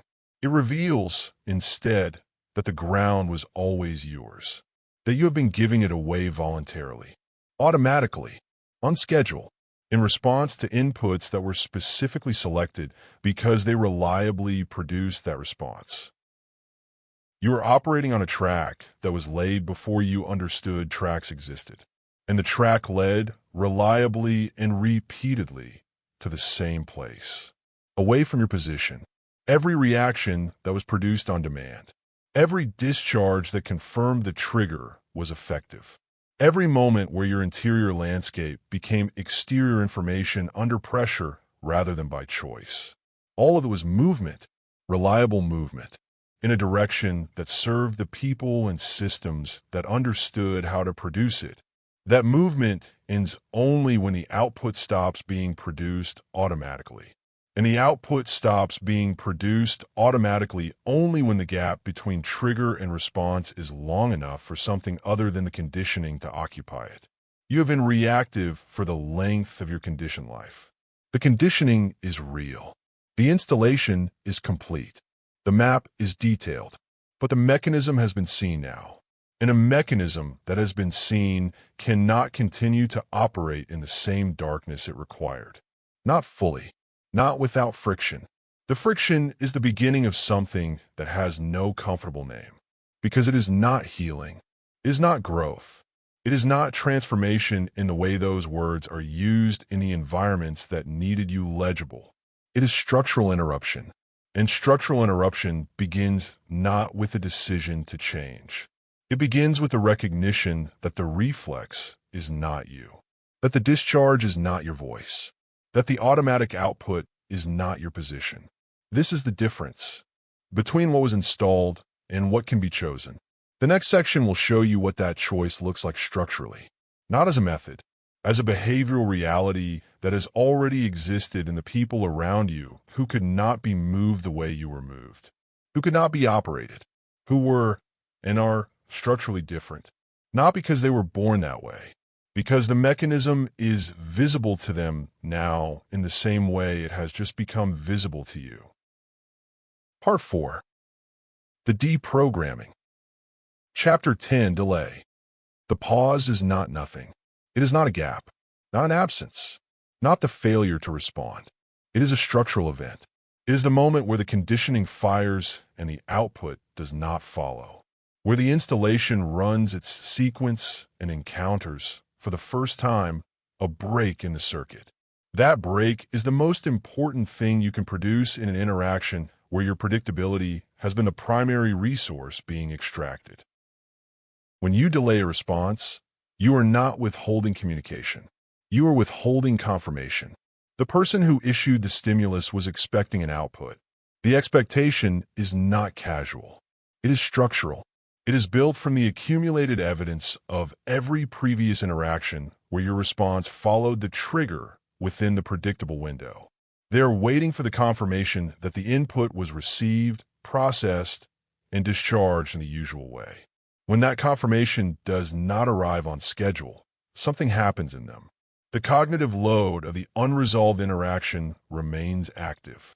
The pressure they applied has not found its landing. The trigger produced no observable output, and the uncertainty about whether the trigger was effective, whether it landed, whether it missed entirely, sits with them unresolved. That unresolved load belongs to them now, not to you. Think about a message you did not answer immediately, not a message you ignored deliberately as a tactic, just a message you received and set aside, that you allowed to sit unanswered past the window where your conditioning would normally have produced a reply. The person who sent it experienced that delay, not neutrally. The delay produced its own pressure in them, a version of the urgency you have been trained to feel when a response is expected, a cognitive load around the unresolved interaction, a small but real uncertainty about whether you received it, whether you're processing it, whether your silence means something. That uncertainty is not your problem, but it is also not neutral for them. And here is what is structurally significant. The person who sends a message and does not receive an immediate reply has lost control of the pacing of the interaction. They introduced the stimulus. They expected the output on their timeline, and the timeline did not hold. You, by doing nothing, altered the structure of the exchange. That alteration is not passive. It is a reclamation of pacing, and pacing is one of the primary mechanisms through which social interactions are controlled. Think about a provocation that went unanswered, a comment in a meeting that was designed to produce a visible response, a statement in a conversation that was positioned to pull engagement, an edge in the language that was calculated, consciously or not, to trigger the familiar output. And nothing came. Not an elaborate non-response, not a pointed silence, just the absence of the expected output. The provocation has nowhere to go. The person who issued it must now hold it, must sit with the uncertainty of whether it landed, must internally assess whether the silence means the provocation was received and dismissed, or received and being processed, or received and filed as information that will surface at a later moment they cannot predict. That uncertainty costs them more than your response would have cost you, because your response would have resolved their uncertainty, would have confirmed the calibration, would have told them exactly what to do next. The silence tells them nothing, and nothing is the most disorienting response available. The measured tone is a structural event of the same category.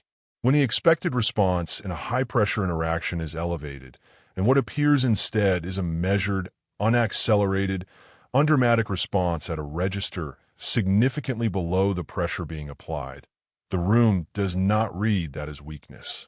It reads it as capacity to absorb input without converting it to output at an equivalent register, capacity to remain at a chosen altitude while the altitude of the interaction around you changes, capacity that implies resources, options, position. The measured tone in an elevated room is not control as performance. It is control as structural demonstration. And structural demonstrations accumulate.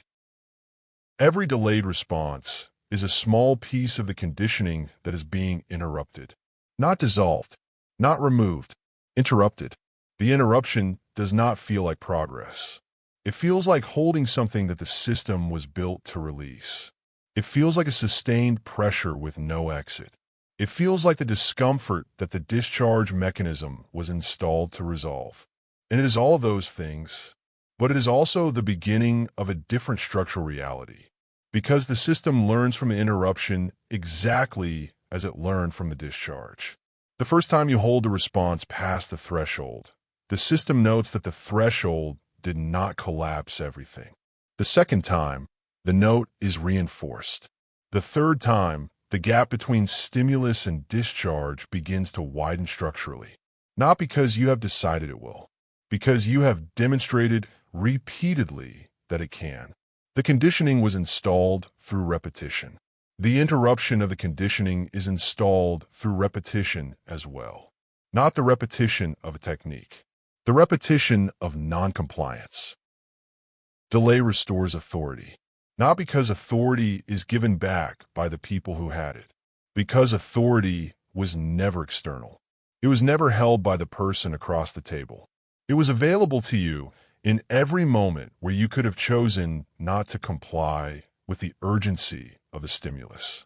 And the moment where the authority becomes structural again is the moment where the delay is not performed but natural, where the gap between stimulus and response is not an effort but a default, where the conditioning's request for immediate discharge is received and the system does not comply. Not because you're suppressing it, because you have interrupted it often enough that the automatic sequence no longer runs to completion without encountering the gap. That gap is yours. It was always yours. The conditioning simply closed it, repeatedly, for years, until the gap felt like it did not exist, until the response felt immediate, because the conditioning had made the delay feel impossible. The delay was always possible. Every delayed response is proof. The social consequence of consistent delay compounds. People who have mapped you begin to encounter the uncertainty of an unmapped behavior. The model they held, the reliable output that followed the reliable input, starts to produce incorrect predictions. And an incorrect prediction from a previously reliable model is destabilizing to the person holding the model. They recalibrate, not toward a new certainty, toward uncertainty itself. And an uncertain opponent, an uncertain colleague, an uncertain dynamic partner, is a person who is now operating with less confidence in their own navigation, which means they are managing something. And while they are managing it, you are not. The management cost shifted when the delay began, and the shift is ongoing. Chapter 11. Withholding response reclaims control. Not every stimulus deserves a response. This is not a permission structure. It is not a rule. It is a structural observation about the relationship between output and position. Every output you produce is a transfer of information. Every transfer of information is a calibration event for whoever receives it. Every calibration event updates the model, and the updated model is used to determine the next input. If you respond to every input, the model is continuously updated. The map becomes increasingly precise. The navigation becomes increasingly accurate. If you stop responding to certain inputs, the model develops gaps. The map becomes unreliable at the points where your responses have been withheld. The navigation at those points becomes uncertain. Uncertainty in the model is your leverage.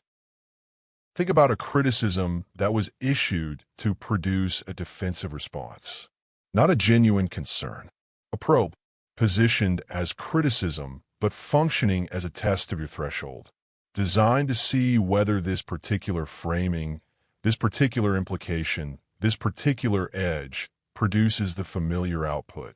The conditioned response is to address it, to defend against the criticism, or to dismiss it, or to explain why it is inaccurate, or to acknowledge it in a way that demonstrates engagement with its content. All of these are outputs. All of these confirm that the probe was received and processed and generated sufficient internal pressure to produce a visible response. The structural alternative is to not respond to it at all, not to demonstrate that you're not responding, not to make the non-response visible as a statement, simply to not produce the output, to allow the criticism to sit in the room without landing on anything that reflects it back, to let it pass through the space without generating a reaction that could be observed and filed. The person who issued the probe does not receive confirmation, and without confirmation, The probe must be evaluated as inconclusive, which means the model cannot be updated with certainty, which means the map at this point is now marked with a question rather than a confirmed response. That question is leverage erosion. The person who could reliably probe you in this way and receive reliable output now has a probe with an unreliable result. And unreliable results make probing more costly. They require more investment to produce less information. They introduce uncertainty into a system that previously operated with confidence. The uncertainty does not have to be total to be effective. Even partial uncertainty, even a single point where the expected output was withheld, begins to complicate the navigation. Think about an argument that was dropped, not conceded, not avoided through avoidance, just not continued. The argument was building in the familiar direction. The escalation sequence was running. The next exchange would have been the next exchange in a pattern that had run many times before. And one person stopped producing their part of the pattern. Not dramatically, not with a statement that marked the stopping, just silence where the next escalation would have been. The other person now holds the argument alone. And holding an argument alone is not comfortable. The argument has no target. The pressure has no landing. The escalation has no confirmation that it is receiving the expected counter-escalation. The loop is broken not by winning it, but by withdrawing the output that the loop required to continue. And the loop cannot continue without both inputs. The silent boundary is a specific application of withholding that carries a particular kind of social weight. The conventional understanding of boundary setting involves communication, articulation, the expression of what is acceptable and what is not, the clear statement of where the line exists. This communication is a form of transparency. It tells the other person where the line is, which means it tells them exactly where they must stop to avoid consequence, which means it gives them precise information about the edge of your tolerance. And precise information about the edge of your tolerance is a navigation tool. The silent boundary communicates differently. It communicates through the behavioral consequence of the cross line rather than through the advanced declaration of where the line exists. The other person does not receive a map of your limits. They receive, instead, the experience of encountering a limit without having been warned of its location. That experience is not comfortable, and the discomfort of encountering an unmarked limit is more instructive than any articulated boundary, because it makes the person uncertain of where the next unmarked limit might be. And that uncertainty modifies behavior far more reliably than the known presence of a declared line. Selection signals rank. The person who responds to everything signals that everything reaches them, that every input is sufficient to produce output, that the threshold for engagement is low and broadly applicable.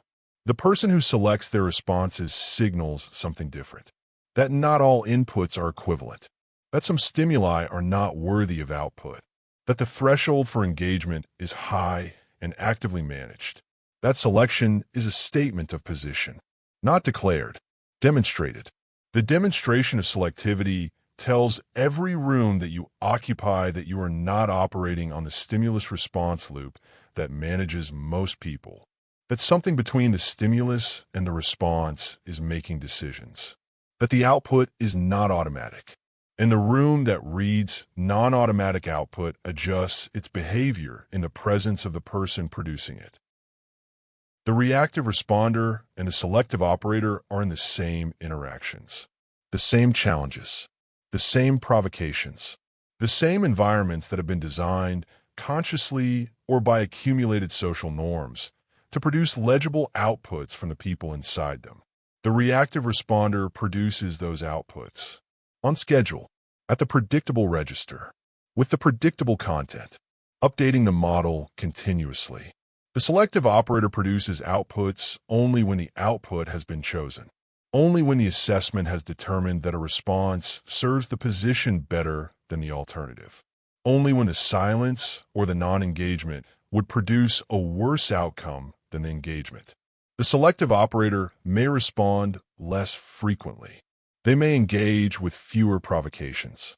They may allow more challenges to pass without output. But when they engage, the engagement means something that the reactive responder's engagement cannot mean, because the room knows it was not automatic. And non-automatic engagement from a person who has demonstrated selectivity carries the full weight of that selectivity. The room listens differently to the person who speaks less frequently and deliberately. The room anticipates the statement of the person who has demonstrated that they choose when to speak. That anticipation is authority accumulating in real time. The reward cycle of provocation and response has been running throughout your conditioned life. Every time you responded to a provocation, the provocation was rewarded. The stimulus produced the expected output, which confirmed that the stimulus was correctly calibrated, which made the next stimulus more confident and more precisely targeted. You were the mechanism of your own increasing manageability. Every response trained the system to produce more effective stimuli. The cycle breaks when the reward is removed.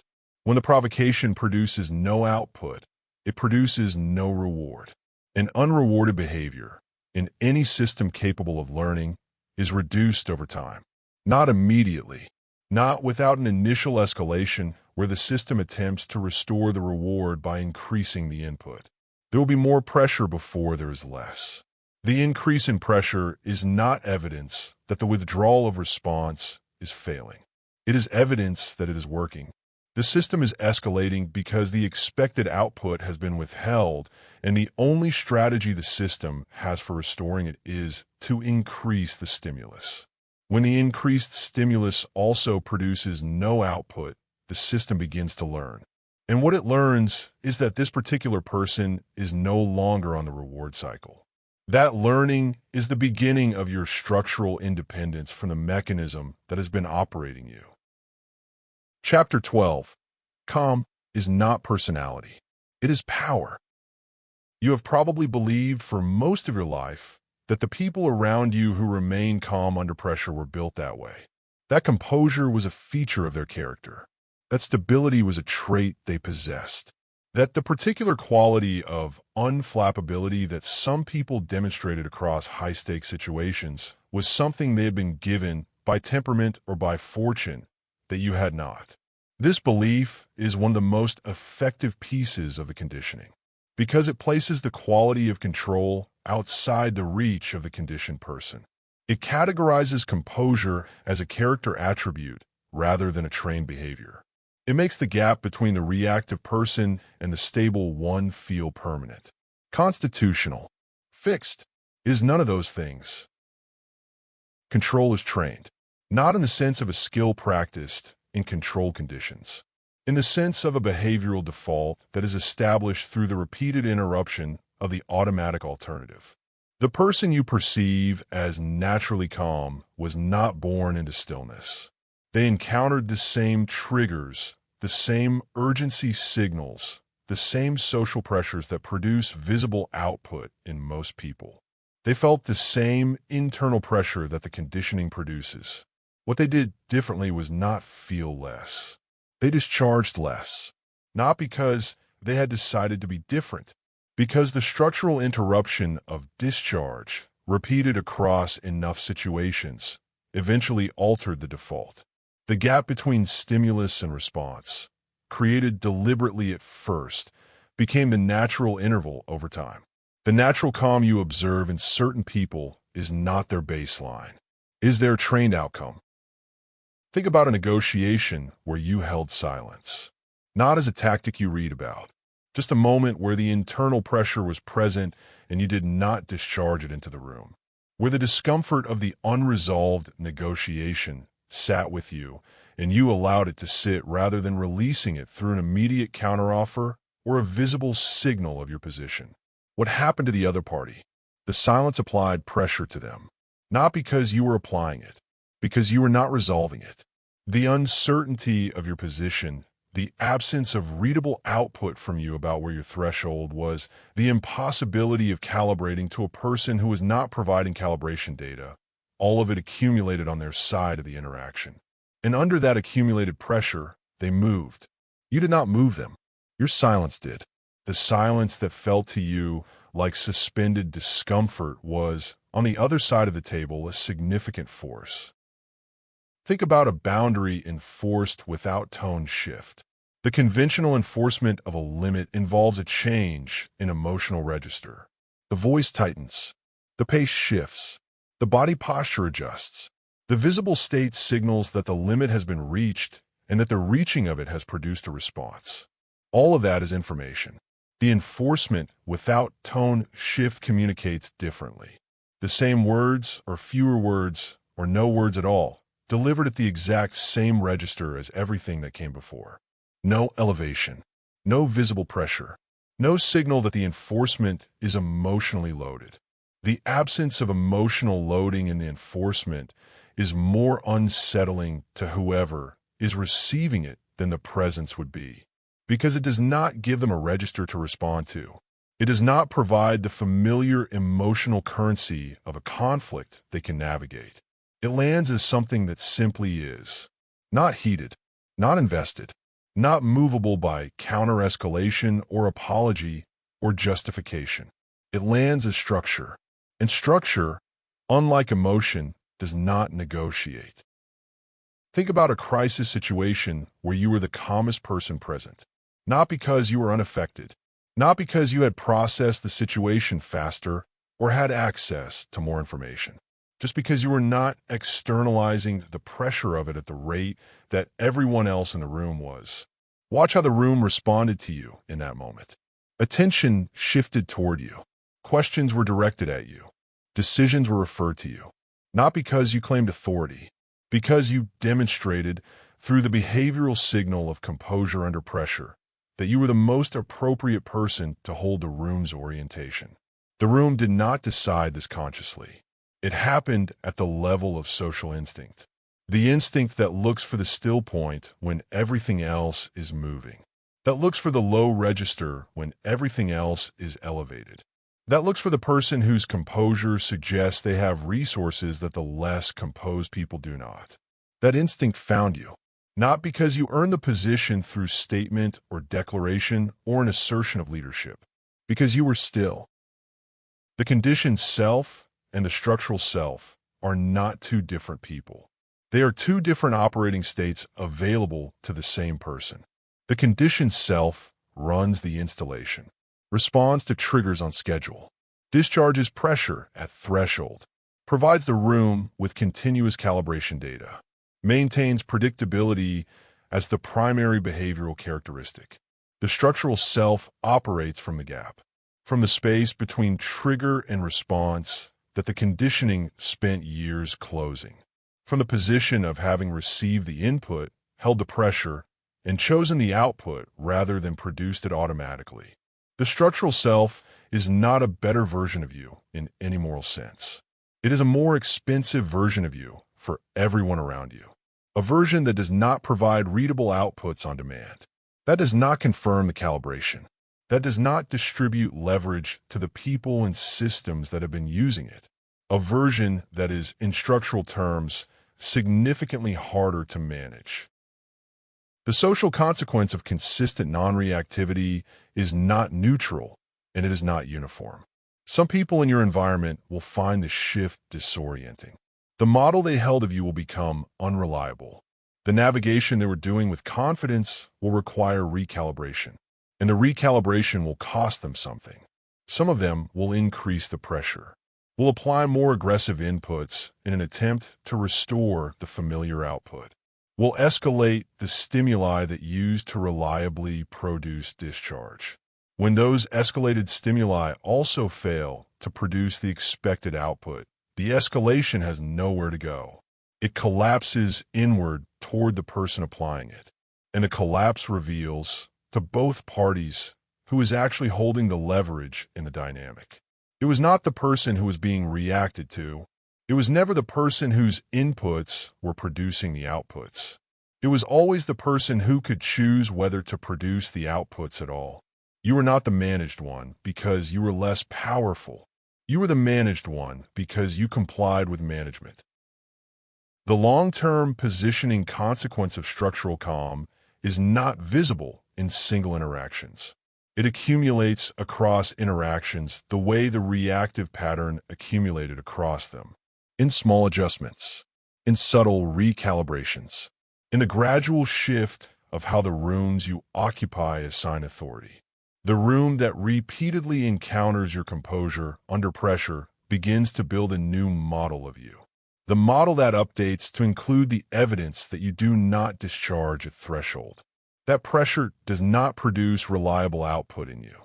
That the map that worked before no longer applies. And as the old model loses reliability, the room begins to treat you with the particular kind of attention it reserves for people who are not fully mapped. The attention that includes a slight uncertainty, a slight management of approach, a slight modification of what inputs are applied and how confidently. That modification is the room adjusting itself to your presence instead of you adjusting to the room. That adjustment is the structural inversion of the entire dynamic you have been operating in. You were trained to react. You can train to control, not through decision, not through commitment to a new identity, not through the declaration that you are becoming a different kind of person, through the structural interruption of the automatic sequence, through the delay, through the withheld response, through the measured tone in the elevated room, through the boundary without emotional loading, through the silence that distributes the pressure of the unresolved interaction back toward its origin, through the repeated experience of holding what the conditioning trained you to release, and through the repeated discovery that the holding does not collapse anything, that the discomfort is survivable, that the silence does not concede the ground, that the unmet expectation of your output is more destabilizing to the person who held the expectation than the unmet discomfort is to you, that the gap between stimulus and response is not emptiness. It is where your position lives. Final, one choice. You are standing at the only structural junction this book was ever moving toward. Not a decision about identity. Not a commitment to a new self. Not a resolution to behave differently. A recognition. The recognition that the system running inside you, the one that produces outputs on demand, that discharges pressure at threshold, that provides the room with continuous calibration data, that respond to triggers before a choice can occur, is not you. It is what was installed in you. And the distance between those two things is the entire terrain this book has been mapping. The conditioning is real. This is not a disclaimer. It is a structural fact that matters for what follows. The installation happened. The reward history is genuine. The triggers are actual triggers. The pressure they produce is real pressure. The urgency that arrives when silence extends past the comfort threshold is not imaginary. The conditioning is real, and it is not identity. Those two things can both be true simultaneously. In fact, they must both be true for the structural shift this section is describing to become possible. If the conditioning were not real, there would be nothing to interrupt. If it were identity, interruption would be impossible. It is real. It is not identity, which means it is interruptible. Think about every reaction you have produced in the past year that you did not choose. Not the obvious ones, the small ones. The message answered before assessment was complete. The comment defended before the defense was necessary. The silence filled before the silence had finished saying something. The tone that shifted before you decided to shift it. All of it was the installation running. All of it was output produced not from a position, but from sequence. Not from you, operating from clarity, but from the conditioned loop, running on schedule, fulfilling its function. And all of it transferred something. Position, leverage, calibration data, map points, threshold measurements. The continuous accumulation of information about your interior that the people and systems around you have been using to navigate you. All of that was running without your permission. And all of it was producing real consequences in real social and hierarchical environments.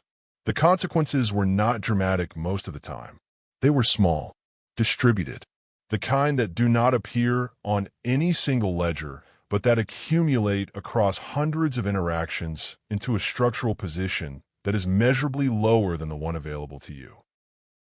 Now set that against the structural alternative. Every interaction where the response was delayed long enough for a choice to occur. Every stimulus that produced internal pressure which was held rather than discharged. Every provocation that found no output to confirm had landed. Every negotiation where the silence held past the comfort threshold and the pressure redistributed to the other side of the table. All of that was the interruption running.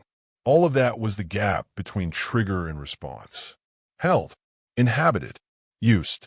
And the person who was doing the holding was not performing composure, was not suppressing authenticity, was not denying the internal experience, was simply not transferring it automatically to the room, was simply choosing. The binary is not between emotional and unemotional.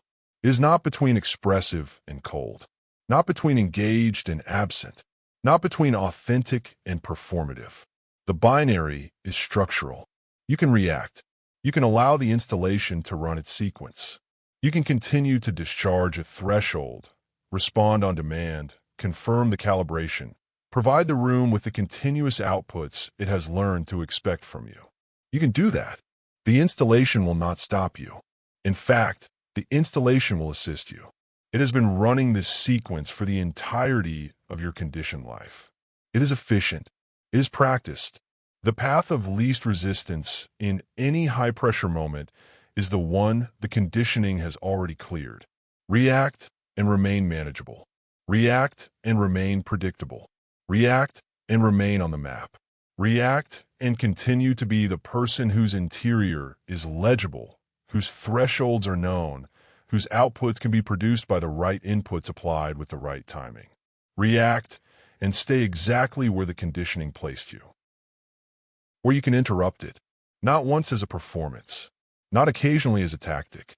Structurally, you can create the gap, can inhabit the discomfort of holding what the system trained you to release, can allow the trigger to fire and the installation to run its sequence and still, in the fraction of time that the gap creates, choose something other than the automatic output. You can let the message sit, can allow the provocation to pass without confirmation, can hold the silence past the threshold where it becomes uncomfortable, can enforce the boundary at the same register as the conversation that preceded it, can absorb the elevated pressure in the room without externalizing it at the level at which it arrived. You can do all of that and experience repeatedly that the holding does not collapse you, that the gap holds weight, that the silence is not concession, that the unmet expectation of your output is structurally expensive for the person who held the expectation, that the discomfort you are holding is leverage. And you can do it again, and again, and again, until the gap is not an effort, but a default, until the automatic sequence encounters the interruption before it completes, until the delay is not a decision made each time, but a structural feature of how you process input, until the conditioning is not removed, but overwritten, not by a better version of yourself, not by a commitment to growth, by behavioral repetition in the opposite direction of the installation. The conditioning was installed through repeated compliance with a reward structure. The interruption of the conditioning is installed through repeated non-compliance with the same structure. The mechanism is identical. The direction is reversed. The person you become through that reversal is not a different person. They are you, operating from the position that was always structurally available to you and that the conditioning made inaccessible by filling the gap with automatic discharge. They are you with the gap restored. They are you choosing. Not always, not perfectly, not in a way that removes the installation entirely. The installation will continue to run its sequence. The triggers will continue to fire. The urgency will continue to arrive. The pressure will continue to build toward the threshold. The difference is what meets the sequence at the point of discharge. Before, nothing. Automatic output. Confirmation. Transfer. The loop completing as designed. After, the gap. The held pressure. The fractional pause where choice becomes possible. And from a choice, a different output. Or no output. Or a delayed output. Issued at a chosen register. For a chosen purpose. Transferring only what was chosen to transfer. That is the structural difference between the conditioned reactor and the structural operator. The structural operator is not impervious to pressure. They feel the trigger, feel the urgency, feel the pull of the familiar discharge sequence. They simply do not comply with it automatically.